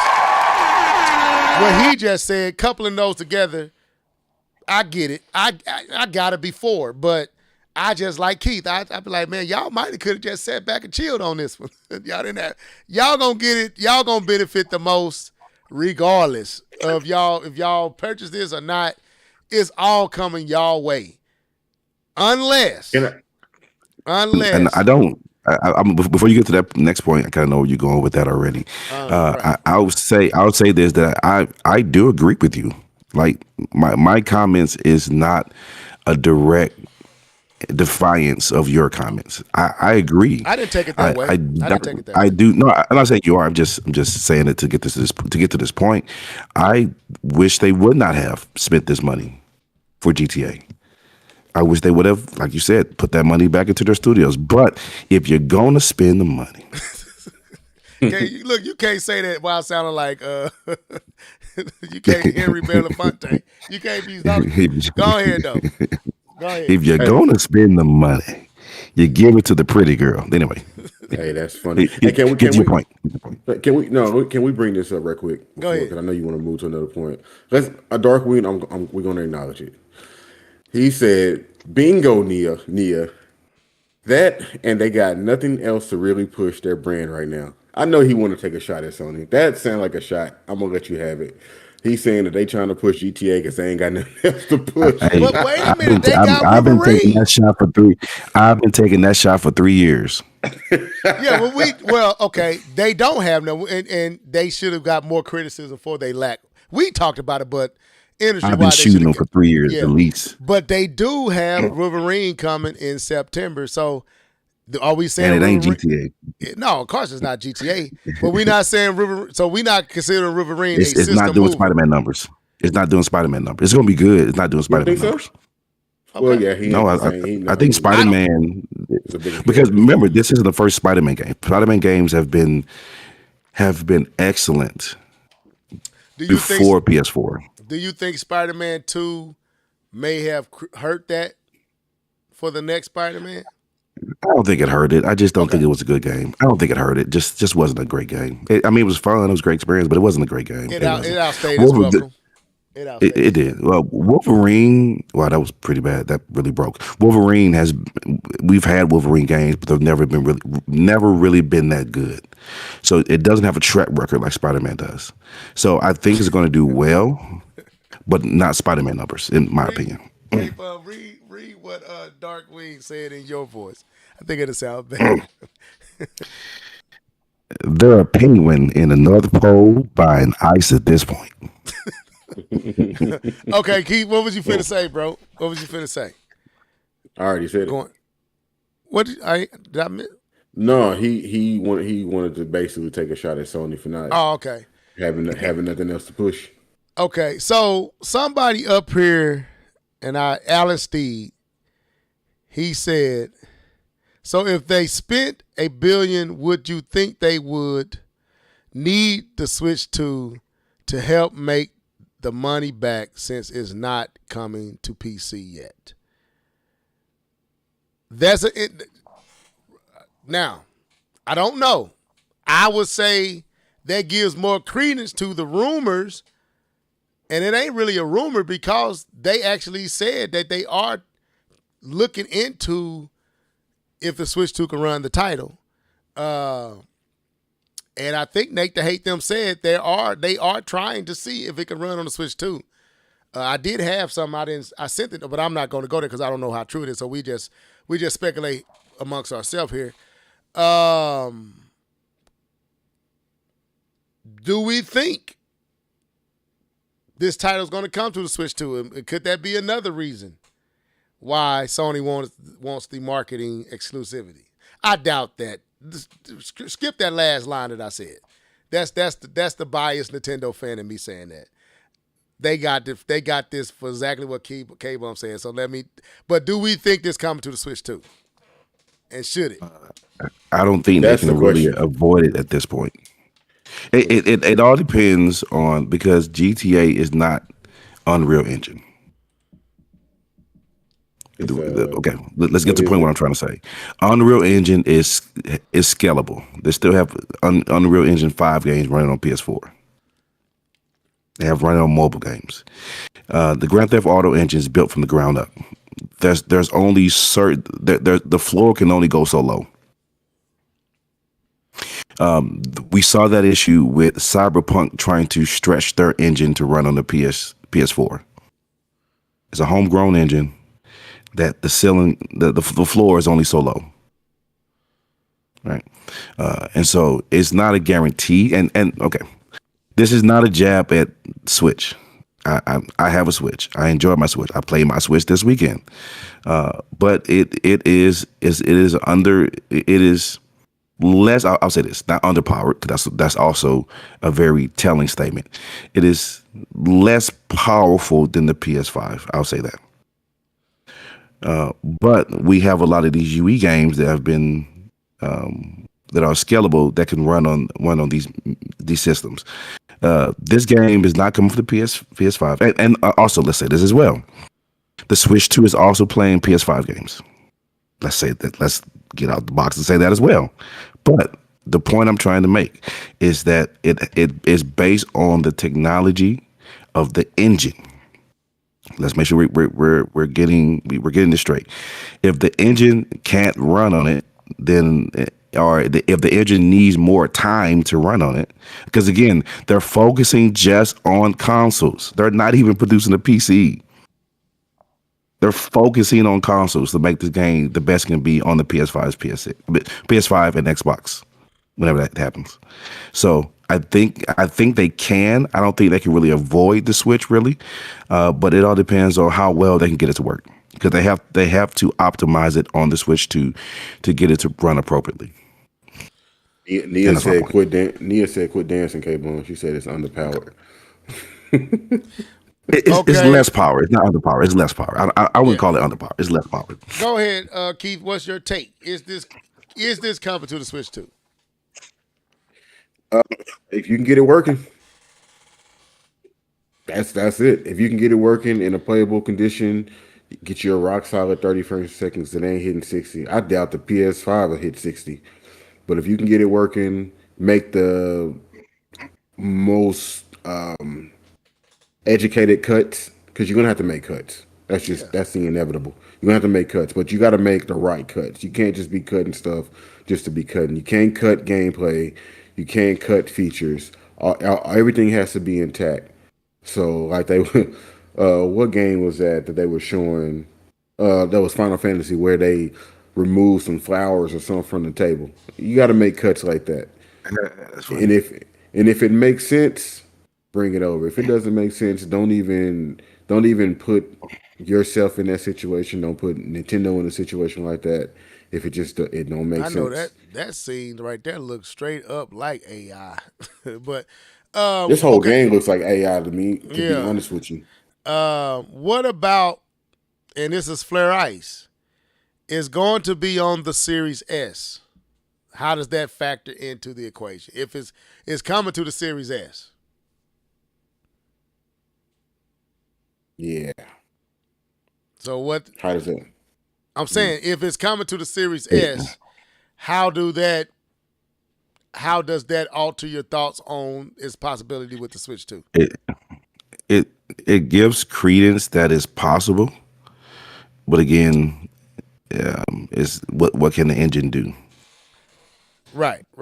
I'm gonna say, but it gives it. Like I said, I do think it's going to eventually get on the Switch 2. I'll stand my ground and say I think it's eventually going to come on the Switch 2. I don't think they can avoid it.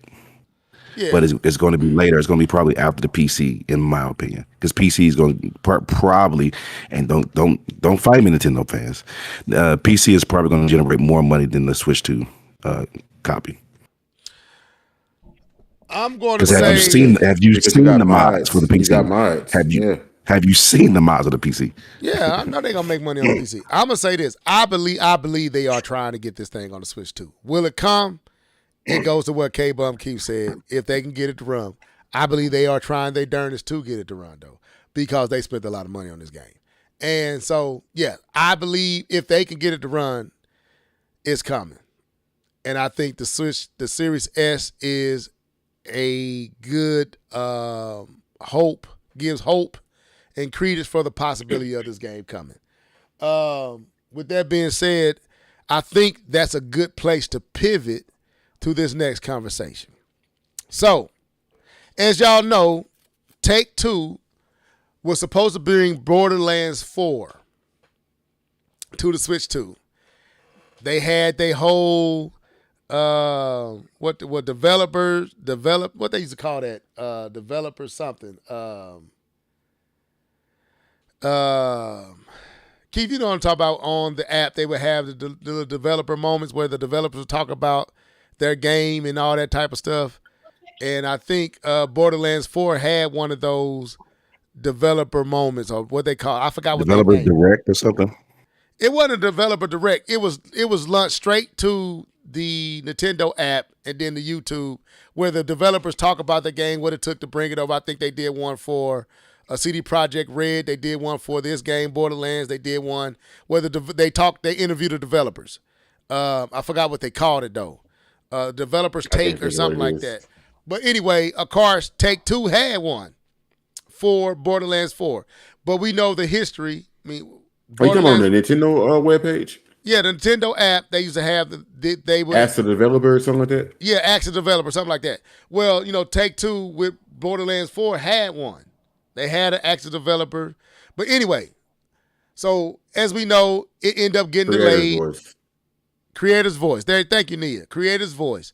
Well, they was talking about Borderlands 4 then, having high praise for it and coming to the Switch 2 and all that. But then later it got delayed, and then later we found out that it's delayed indefinitely, meaning they don't know if or when it's coming. So, in an interview recently, I forgot who was being interviewed. We'll see here in a second. they stated that the Switch 2 is they're still looking to bring the game to the Switch 2, but the Switch 2 isn't its primary platform or their focus, basically. So we want to talk about this. You didn't see this? No, I'm being sarcastic. Okay. And anyway, I don't see it, but I think it's worth talking about. And I think it's a good pivot from Rockstar. So Nintendo 2 paused Borderlands 4 port could still come out and is technically achievable. Take-Two CEO, how you say that? Stratus Zelnick? Strauss Zelnick has suggested the Switch 2 version of the Gearbox shooter was unexpectedly delayed last September, a week before its planned release date, with Take-Two confirming it had paused development on the game earlier in this year. With all pre-orders for the game canceled, it looked like its release might have been called off outright. However, speaking to GameFile in a new interview, Take-Two executive Zelnick provided fresh hope for Borderlands 4 possibly coming could yet be released for the Switch 2. According to the CEO, the pause on Borderlands is legitimately a pause. That's crazy how they saying it. The pause on Borderlands is legitimately a pause, which he said was in order to allow developer Gearbox to focus on improving the PC version, which goes to what K-Bun was just saying, which has suffered from performance issues since launch. Now, all of y'all know that that game was atrocious at launch across all systems. It was bugged. It was a bugged up mess.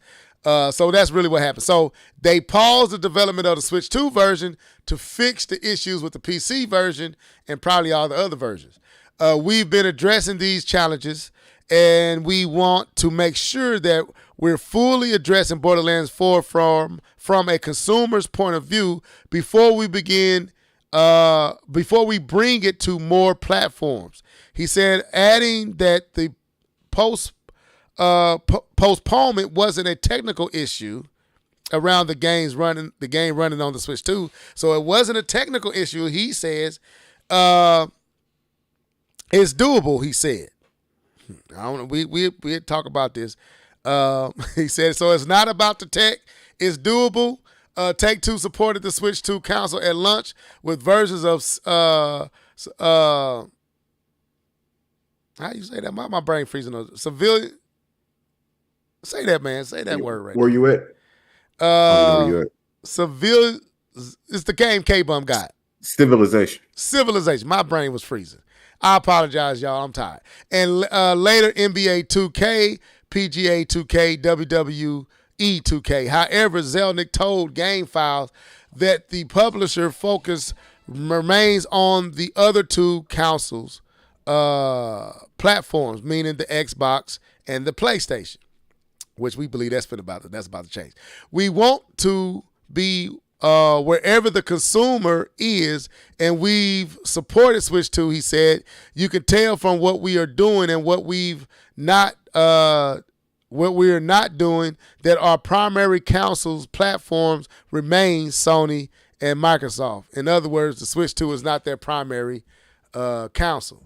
Borderlands 4 released on the PlayStation 5, Xbox Series consoles, and PC last September, and reportedly sold up to 5 million copies. Soon after release, Take-Two called its sales softer than expected, partly due to the performance issue on PC.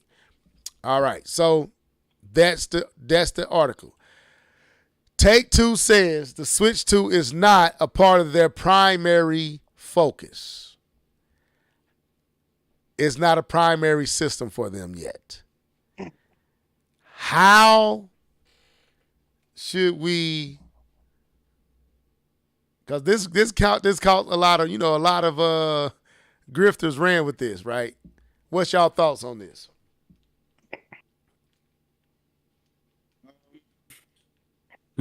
So this is Take-Two, right? This is Take-Two. This is the same people who've released NBA 2K on it. That's The same people who released WWE on it. The same people who want to release Borderlands that had agreed to do it, just haven't done it yet. And probably some other games that I can't think off the top of my head. PGA, Civilization. I actually bought that on my Switch too. I know how to say Civilization, y'all. I just had a brain fart. I apologize. It happens. It happens. So you can only take this so far. They leave in the Switch 2. They have put their games on the Switch 2. They putting their money where their mouth is. So you can only take this so far. I mean, you can run with it, do what you want, but you can't close your eyes and act like they're not putting the games on that system. It's happening, and it's probably going to continue to happen. Borderlands to me is more of the exception than the rule, in my opinion. It's not the rule; it's the exception, because mostly everybody else has followed the same trend, and they find themselves on the Switch too. So that's my take on it. That's how I feel. Okay. So basically, you saying you not buying what they saying based on their actions? Well, they're probably right. It's not their primary console. I'm not saying that they're lying on that, but just because it's not your primary console doesn't mean you're not putting the games on the system. Right. So I don't believe they're lying. I just believe that doesn't mean what the grifters want it to mean, is what I'm saying. Comic Book said Take-Two or Gearbox said that. Take-Two, the CEO of Take-Two said that. I don't know if Gearbox said. I don't want to put that on Gearbox. Go ahead, Keith. What's your take on this? Yeah, so K-Bone kind of went where I was going to go. I wanted to see what games do you have on the Switch 2, and they have the data of the sales and the numbers, and they can justify their position. That's where I was going to go with it. Like, you look at games like 2K and WWE, Civilization, and if those games numbers aren't reflecting what they wanted to reflect, they can say, okay, this is not going to be our primary focus. Now, I don't agree with them saying that about Borderlands, was it 4? And because that game showed up at the April Direct, didn't it? So Yeah. just like with 007. Like, future games, yeah, talk that talk. If you want to say Grand Theft Auto isn't coming, if you want to say any other game that you have isn't coming, talk your talk.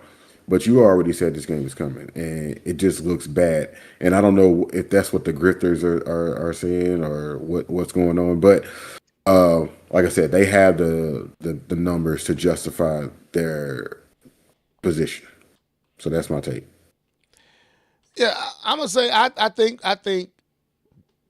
think K-Bum's take is proper. I think what you said as well is right on the money. I think he didn't have to say that, but I'm pretty sure it's not their main system. When has Nintendo? The Switch 2 is changing that lane to is blurring, because clearly, like K-Bum said, and like he said himself, pretty much they bring in as much as they could possibly bring to the Switch 2, and that wasn't the case before. And he did say it's not a capability issue, it's doable. They just want to spend more time on fixing the PC version. What I believe happened is maybe one or two things. Maybe some fans got on his nerves of bugging him and constantly asking him, like old dude from the ones that make Bayonetta. What's the name of that studio? Hakeem Platinum. Platinum. What's the dude that used? What's You the talking dude about Kojima? Not Kojima. Is it Kojima? No, it's not Kojima. Hideo Kojima? No, it's Who not is that? Hideo Kojima. Hideo Kojima is no, it's not Kojima. I don't know that Metal Asian Gear. dude. Yeah, that's Metal Gear. I don't know that dude's name, but I know I asked him a question. He said some real smart ass stuff to me. I'm like, dang, what's that about? But anyway, he gets annoyed with fans. I don't know if this is a response to maybe some stuff he saw from fans. I think his name is Hideo though. Is it Hideo? Anyway, I don't know. But yeah, I'm pretty sure the Switch 2 is Yeah. Hideki. yeah, I'm pretty sure the Switch 2 is not his is not a primary system. And as a fan of the Switch 2, yeah, I didn't like hearing that. But it's the truth, y'all. It's the truth. But it is that mindset is changing though. To go to what K-Bum said. That's changing. As you see the Xbox shrinking, as you see more and more of these third-party titles showing up on the Switch and outselling the Xbox version on the Switch 2, that's going to change. That narrative is going to change. But it is a true truth. I still don't understand why he would feel the need to say that, because it really didn't help anything he was saying. All he had to do was say, look, we still focusing on the Switch 2 version.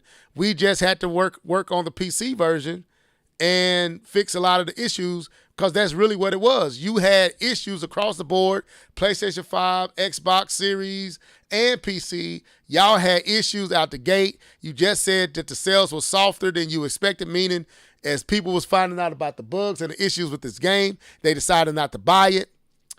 That's all you had to say. But he's not lying, like K-Bum said, like Keith said. He's not lying.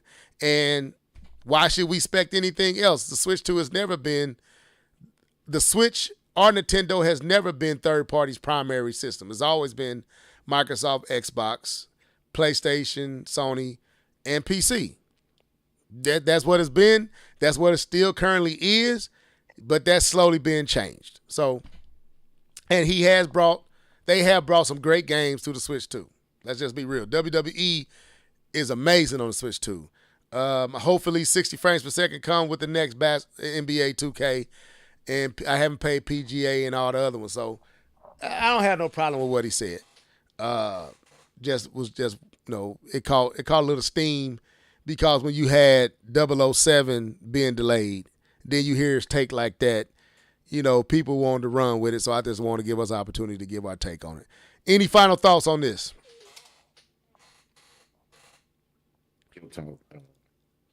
Take two. No, I'm just playing. What'd you say? I said, talk your talk, take two. Yeah, I mean, hey. Yeah. So let's continue, because where are we at? I got all these topics kind of lined up. So let's talk about Jeff Keighley, and we'll say that one topic for. Do we want to talk about Jeff Keighley? Or do we want to talk about what the woman said? Let's skip over Jeff Keighley. We talk about Jeff Keighley last. So there was a post on X, because we almost at 2 hours. So Jeff Keighley, if we get to you, we get to you. I want to talk about this. And this comes from Lizzie Murbach. I don't know. I think that's how you say her last name. And she says this: I know this is unpopular, but it will always be unattractive for a grown man to play video games. Some women might be understanding or pretend like they don't care that you spend hours, pay attention to what she's saying, hours playing, but they do. It is extremely unattractive to women and will never be and never not be. So this created a whole bunch of back and forth between gaming, men gamers, and a lot of some of these posts is meant to trigger, to drive views and drive their page. But I saw it. I think OJ, Player Essence, said something, and it got on my, I guess because him or somebody else said something, it popped up on my timeline. And so I sent it to the guys to see what they thought. We have all had relationships, been married, so we know, as we all gamers. So I asked my wife, I asked K-Bum to ask his wife. Keith asked a few people. And we want to talk about this. Who want to take this first? Keith, you want to go at this first? Yeah, since I'm, the single one here, I do what I want. Let me stop. But no, seriously, that was an interesting take from her, and I think that's been she says an unpopular opinion, but I think there's been a stigma and an opinion about men in gaming for years. Even though gaming has broadened and it's men and women that are gaming, but men are still looked at as the primary gamers, I would say. But we don't believe that, right? Here on the Live and Level Gamers podcast, we believe everybody games. But anyways, when I was with my ex-wife, I gained a lot, but I was able to game a lot because I took care of business. I went to work. I did things around the house, watched the kids because they are mine. I cooked. I cleaned. Whatever Cardi B said in that song. Let me stop. Let's say, I did everything that you're supposed to do. Yard work, all of it. I did everything. And then when it was my time to mellow out, then I hop on my game. And I was able to game a lot. And I was also able to put my game down when it was time to put it down. It was never like an friction or argument like, right now we gotta no. All right, we already got these plans. We finna go do something, or we're doing something, or we're watching something, whatever it could be. The game, you never allow the game to interfere with your relationship, your job, or anything like that. You have to put it in its place.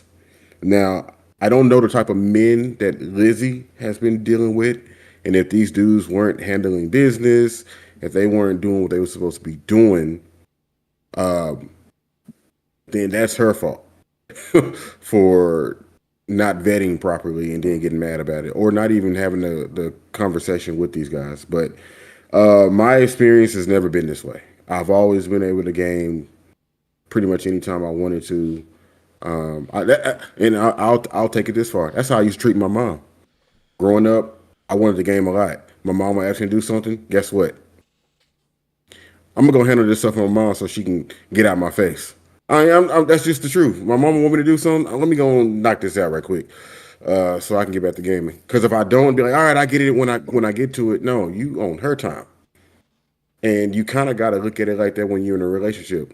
Go ahead and knock that out so she won't be looking at you all side-eyed and stuff. But that's my position on it. I do think that there are some guys that take it too far and don't do things like they're supposed to be doing, and all they do is focus on the game, or they get on their online game with their friends and they ignore. You see the little videos that people be making, the skits and stuff like that. But I just think that handle your business. Even as a single person, you still got to handle your business. It's not like you can just game and let your house burn up. You still got to do things and get on it when you can. So I don't know if I fully answered that question, but that would be my take or my response to her. So Okay, all right. K-Bomb, what's your thoughts? And if you asked your wife her take, please share. Let me go directly to what my wife said. I'm going to read it word for word in my sexy voice. Sorry. So it says, let's do it here. very, very interesting question. I've never thought of gaming as something that was based on attraction or not. It was just something you enjoyed to do, and it allowed me to do things I enjoyed to do without feeling guilty for wanting me time. I will say that sometimes the yelling or back and forth on the game sometimes sounds childish, and I'm like, calm down, bro. But it passes. So that is a direct quote from Miss K-Bomb. Hey, can you expound on what she means? I know exactly what you mean. I know exactly what you mean. So my wife is a person that would say, you guys can probably understand. I'm playful. I like to have fun and joke around and get on my wife's nerves. My wife would say, don't you want to go downstairs and play with your friends? That means leave me alone. I want to watch House Hunters. Go down there, play on the PlayStation, so I can do what I want to do. Not the little PlayStation. So she, you know what I'm saying? She was perfectly fine with it because it's hobbies that I like, but it's hobby that she liked. And so it's the same routine almost every night. My wife comes home, we chill, we do dinner, we watch TV, or we do church, or we have prayer or something, or we do something together, all the way up until it's time for her to go to bed. It's about 9-ish, 10-ish, and then we part ways. My wife goes to the bedroom, watches her little show. I go downstairs to play the video game. That's it. It's for some people, and I know I have friends who think, what me and my wife has is an anomaly, but because their wife sees it as competition, right? The gaming system is fighting for the attention that the wife wants. It's the mistress. It's the mistress. Yeah, exactly. It's the mistress. You going to see her. My wife luckily grew up in a house where everyone gamed. Her brother's game, her sister game, her guardians gamed. They gained all the time. They gained every day. It was something that was seen as a healthy hobby. And so, back in college, my wife used to sit and just watch me play video games. Like that was our shared time. It was that she would like, especially like Uncharted. She would help me solve puzzles and all that. Right. That was another time that we would get together. So, I do know there are people that, as Keith said, don't take care of their responsibility, and they use the game as an excuse to not do what they need to do. But I think the lady needs to understand that adults make video games for other adults. It's not a childish system. It's not a childish thing, other than Nintendo, I guess. But it's not a childish thing. Adults make video games for adults, and that's how I've seen it, and that's how I try to tell people that I expect to be 77 and gaming. Probably not the same type of games, but I expect to be in some aspect gaming in a VR system or something when I'm 77. Because it's a hobby, something I enjoy to do, and I don't see it something that I put away once I get at a certain age.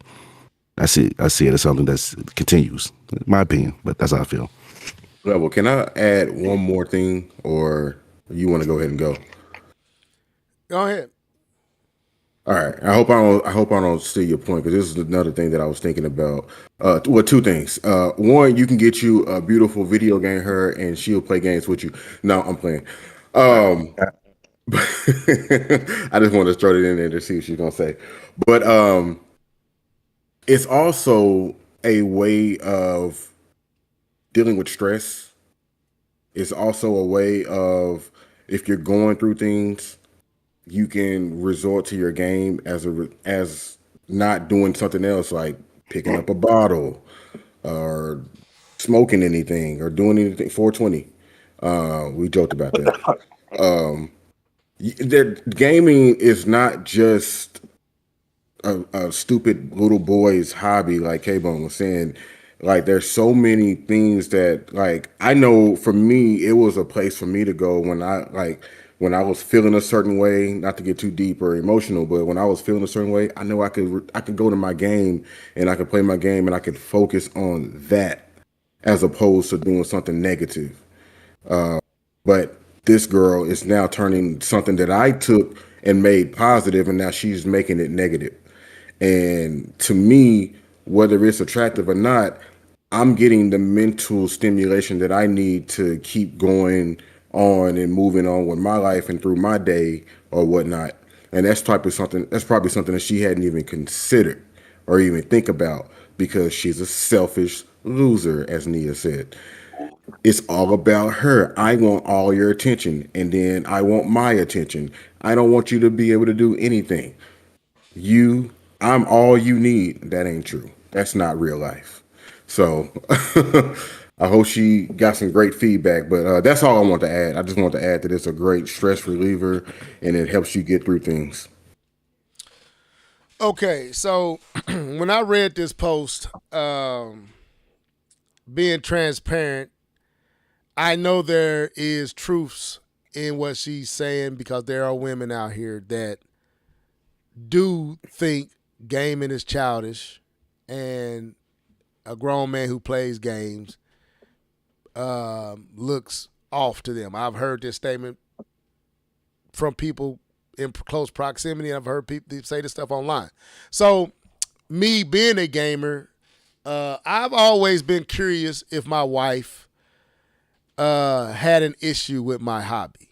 You know, she allowed me to have it. She ain't never came to me and made me feel bad about my hobby. Now, she did call my podcasting and my Level Head Gamers channel my mistress. She did that one time. But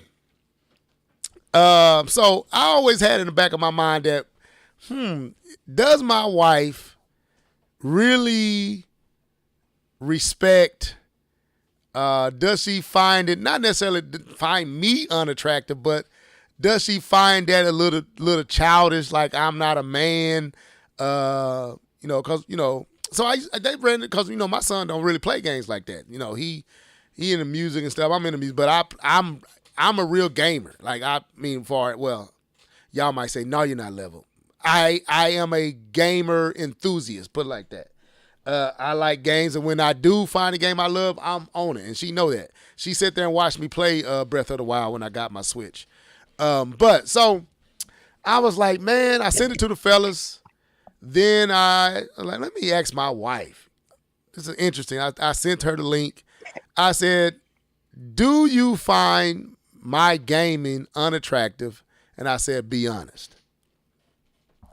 And she literally, K-Bum, we winning, bro. She literally said what K-Bum said, wife said. She said, I've never seen gaming as anything that would make you attractive or unattractive. Like, I don't even look at it like that. So she called me, or I called her. No, she called me because we had to talk about something. And she said, so I said, what? I said, explain. She said, Ralph, well, don't let me say my Government.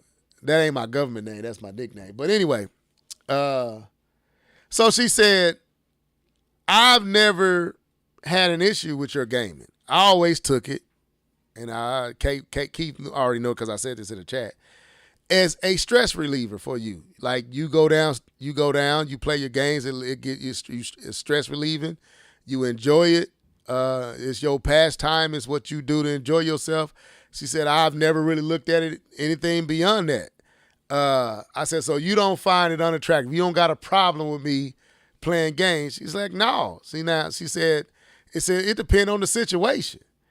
And I was like, what you mean? She said, now, if you was around here bumming and not working and not doing nothing and trying to play games, then we have a problem.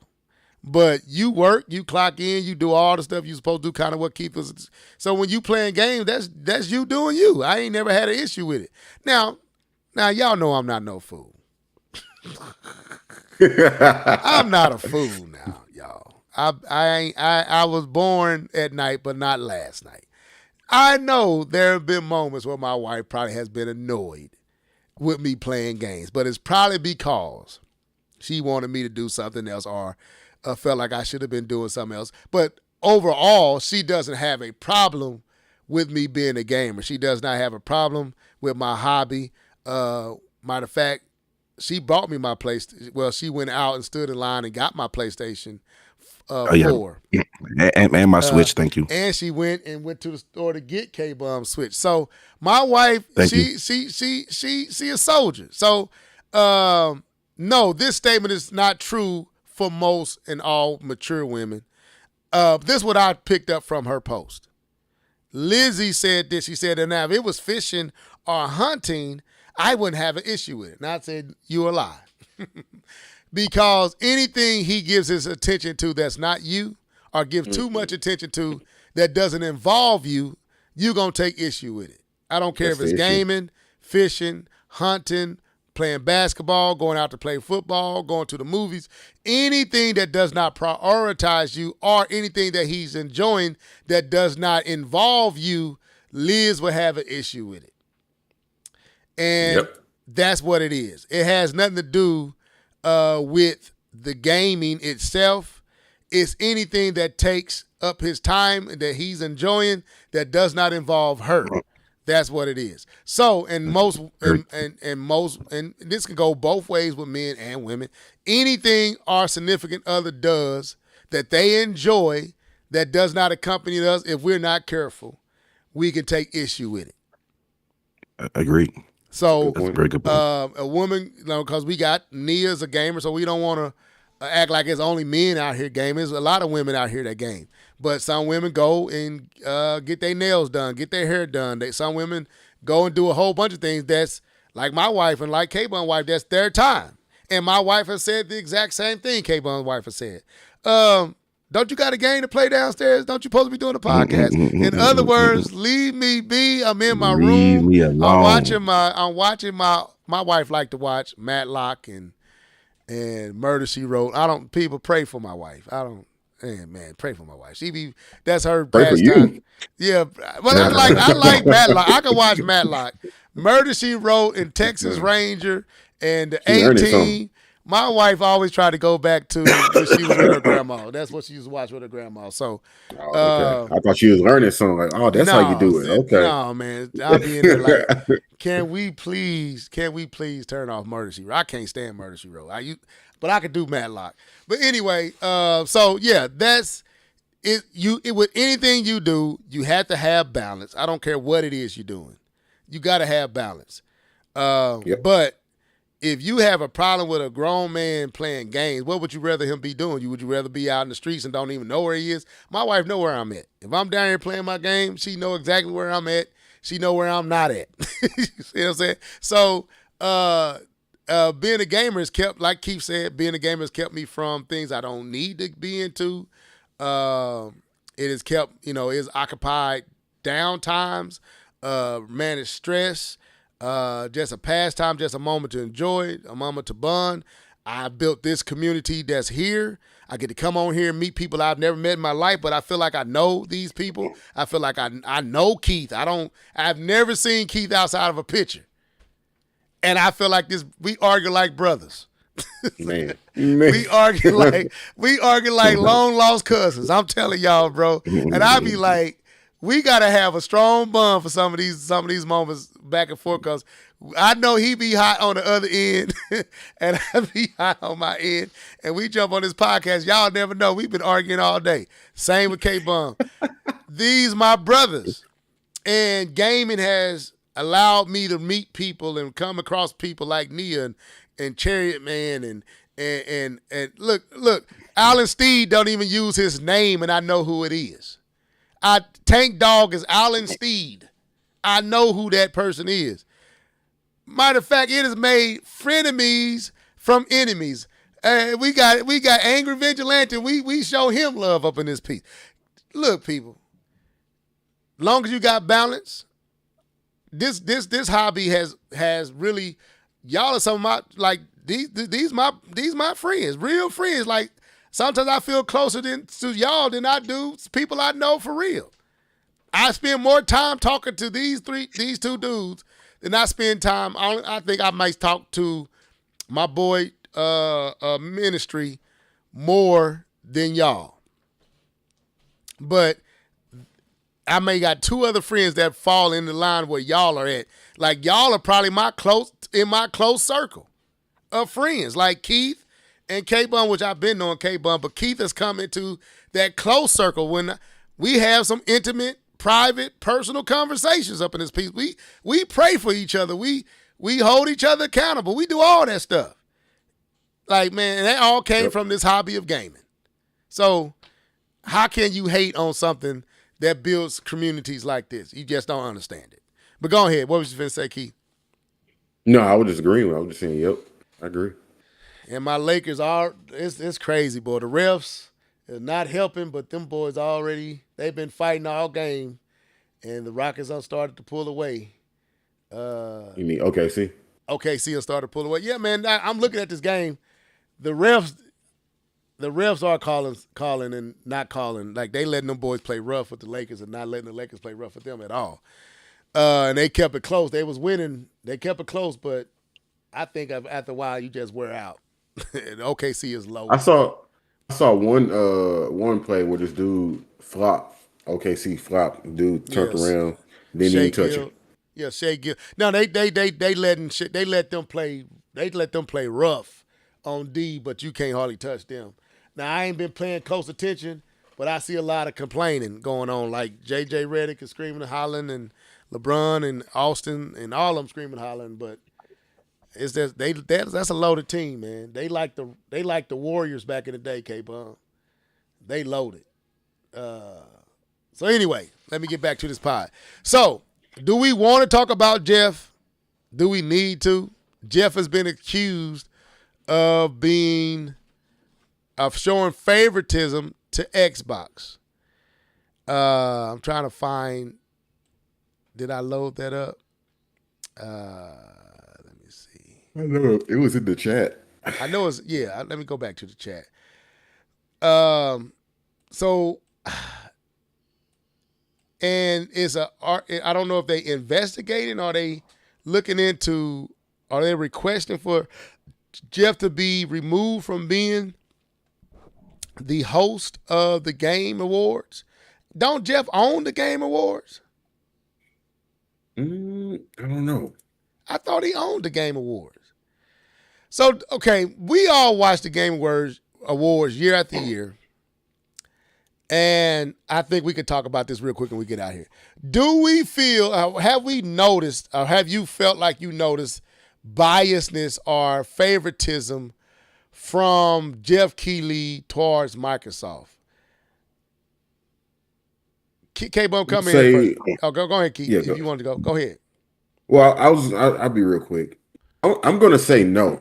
I don't think Jeff is being biased toward Xbox or Kojima. He definitely being biased. I know he's being biased to him, but no, I don't think that's the case. I think Xbox is giving things to Jeff, and he is showcasing it. I don't think Jeff is like, no, Nintendo, no, Sony, we're not gonna showcase that game. I think if Nintendo and Sony were like, hey, we want to put this on the Game Awards or whatever, or the Summer Showcase or whatever, I think he would take it with open arms. I think Xbox for years has just been in a spot of desperation that they want to be seen, heard at every gaming moment that they possibly can to build some type of mind share and interest in their platform. So I don't think Jeff is being biased. I think that they are giving him things. That's my take. Okay, I'm trying to find it, but K-Bum, come here. Do you, out of all the years we've been watching the Game Awards, have you felt that there has been a slant or a leaning towards Microsoft that seemed misplaced or anything like that? Or what's your thoughts? Honestly, I thought this conversation was going to be about Kojima. I didn't read the article. I just heard bias and Jeff Keighley. I'm like, oh, here we go with Kojima. Well, I said Kojima in the chat, but it's about Xbox. It's about Microsoft that they feel, and I'm trying to find it, man. I don't know if it's recent or how far back it goes, but go ahead. I would have never put the two together. I would have never put the two together. I know the Xbox Series S and was shown at the Game Awards. Hellblade was shown at the Game Awards.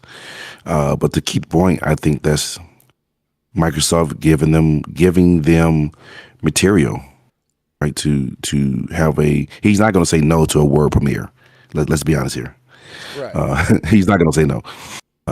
So I don't know. I could see it. I can see Nintendo fans maybe not getting what they want, but is that Jeff or Nintendo not giving him the good stuff, the goods, right? I would go. So I don't know. I would go. No, you were still talking. You gonna finish your thought? No, I'm good. My throat's hurting bad, so I'm being short. I'm gonna say what I said in the chat. I have never noticed or even thought that Jeff was being biased towards Microsoft. If he was, I didn't notice it. When Keith shared it, I said, Kojima? Absolutely. Absolutely. The love affair there is clear and obvious.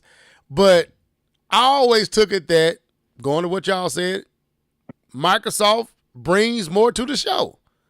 They're willing to take advantage of the show. We saw the Xbox One X at this show. We saw them show off the Xbox. I don't know if they showed off the Series X or they showed off that, what was that game that they bought, that what's the name? Hellblade? Is it Hellblade? Yes, Hellblade, yeah. Yeah, Hellblade 2, they showed that off first at the Game Awards. So to me, I always felt like Xbox just decided that they was going to utilize the platform to show stuff in a way that Nintendo and PlayStation don't. Nintendo did show off Breath of the Wild the first time, one actual playable at a Game Awards. I remember when Reggie Fils-Aimé came out and they showed off Donkey Kong and Cranky Kong, I think that's what his name is. So I don't think it's a bias. I think it's they're willing to take advantage of the platform more than Nintendo and PlayStation. Now, if he would have said a Kojima, then I would have been like, absolutely.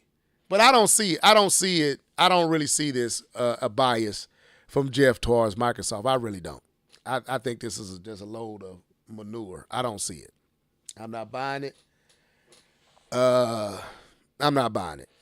I don't know who put this up or who made this accusation. So this is what it says. Rumors swirling. Jeff Keighley being asked to step down from his role at the Game Awards. Jeff Keighley continues to show bias towards Xbox while loving everything from Nintendo and PlayStation. That's what threw me off. I thought it was saying he was being biased towards Nintendo and PlayStation. I'm like, I ain't never seen that. So I don't see no bias nowhere. I'm sorry, I don't see it. I don't see it. I'm sorry, I don't see it.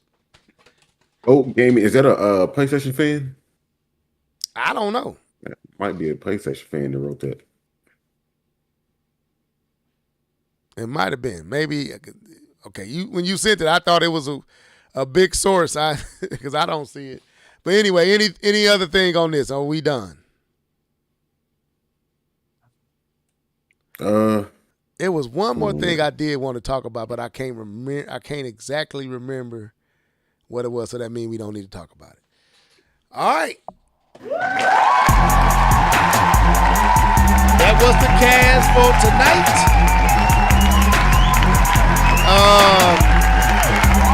Let me say this, man. There's a lot of stuff coming out for the Switch 2 right now, y'all. And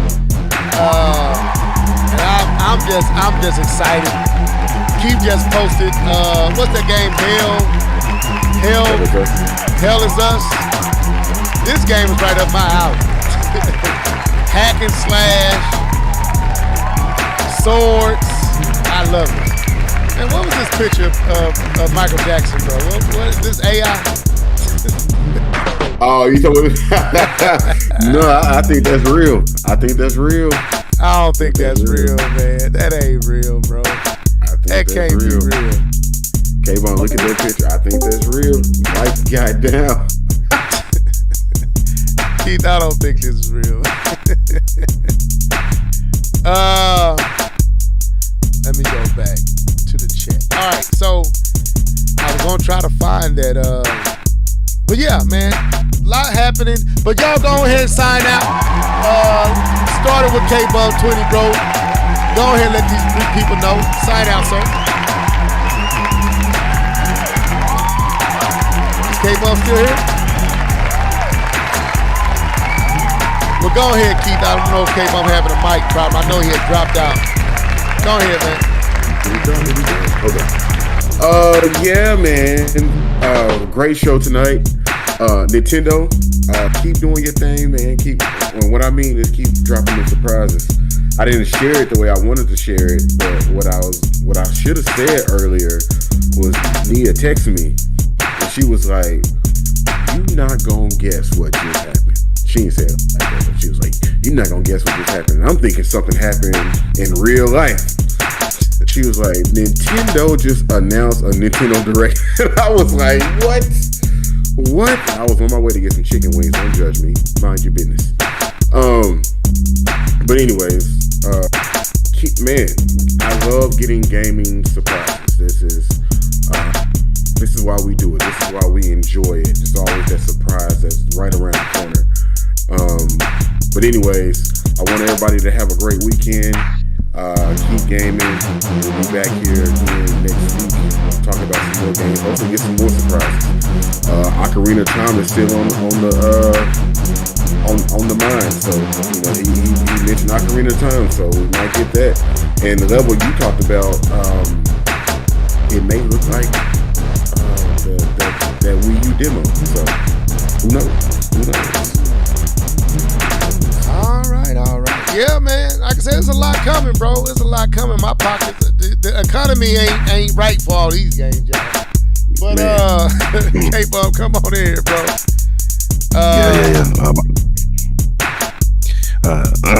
No problem, man. I enjoyed the podcast, even though I was having trouble talking today. I appreciate you guys still staying tuned, staying locked in the comment section. You guys were going today. I mean, it was like 60-something comments going back and forth. That was pretty dope. I enjoyed that very much so. Thank you for being with your boy as your boy worked through the signals. Hopefully, I can get back to sounding like K-Bomb and not late night Quiet Storm radio talk. Get back to the regular K-Bomb and back into these topics. But enjoyed kicking it with the homies. Definitely look forward to next week. And now we're about to play New Edition. Can you stand the rain? But yeah, man, we enjoyed y'all tonight. Good to have the crew, all you guys in the comment section, everybody that was keeping us company. Man, this is a good time to be a gamer right now. Third party is coming with it, and I guess because it's coming to the Switch 2, I'm noticing more of these third party titles. But that's dope, man. Leave Jeff Keighley alone. He ain't did anything to y'all. I don't see no bias. Play your games, fellas. These ladies ain't mad at you. A real one gonna let you play. They might play with you. And get that Star Fox on the 25th of June. If you get 007 at the end of this month. Take two, shut up. Slap yourself that talking about it ain't the primary. You see what's going on with series. They better become your primary. But anyway, this was the Live and Level Gamers podcast. We'll be back next week, same time, same place. Till then, y'all be blessed, stay safe. Go to church with your mama on Sunday or Saturday. And that's it. Deuces. But we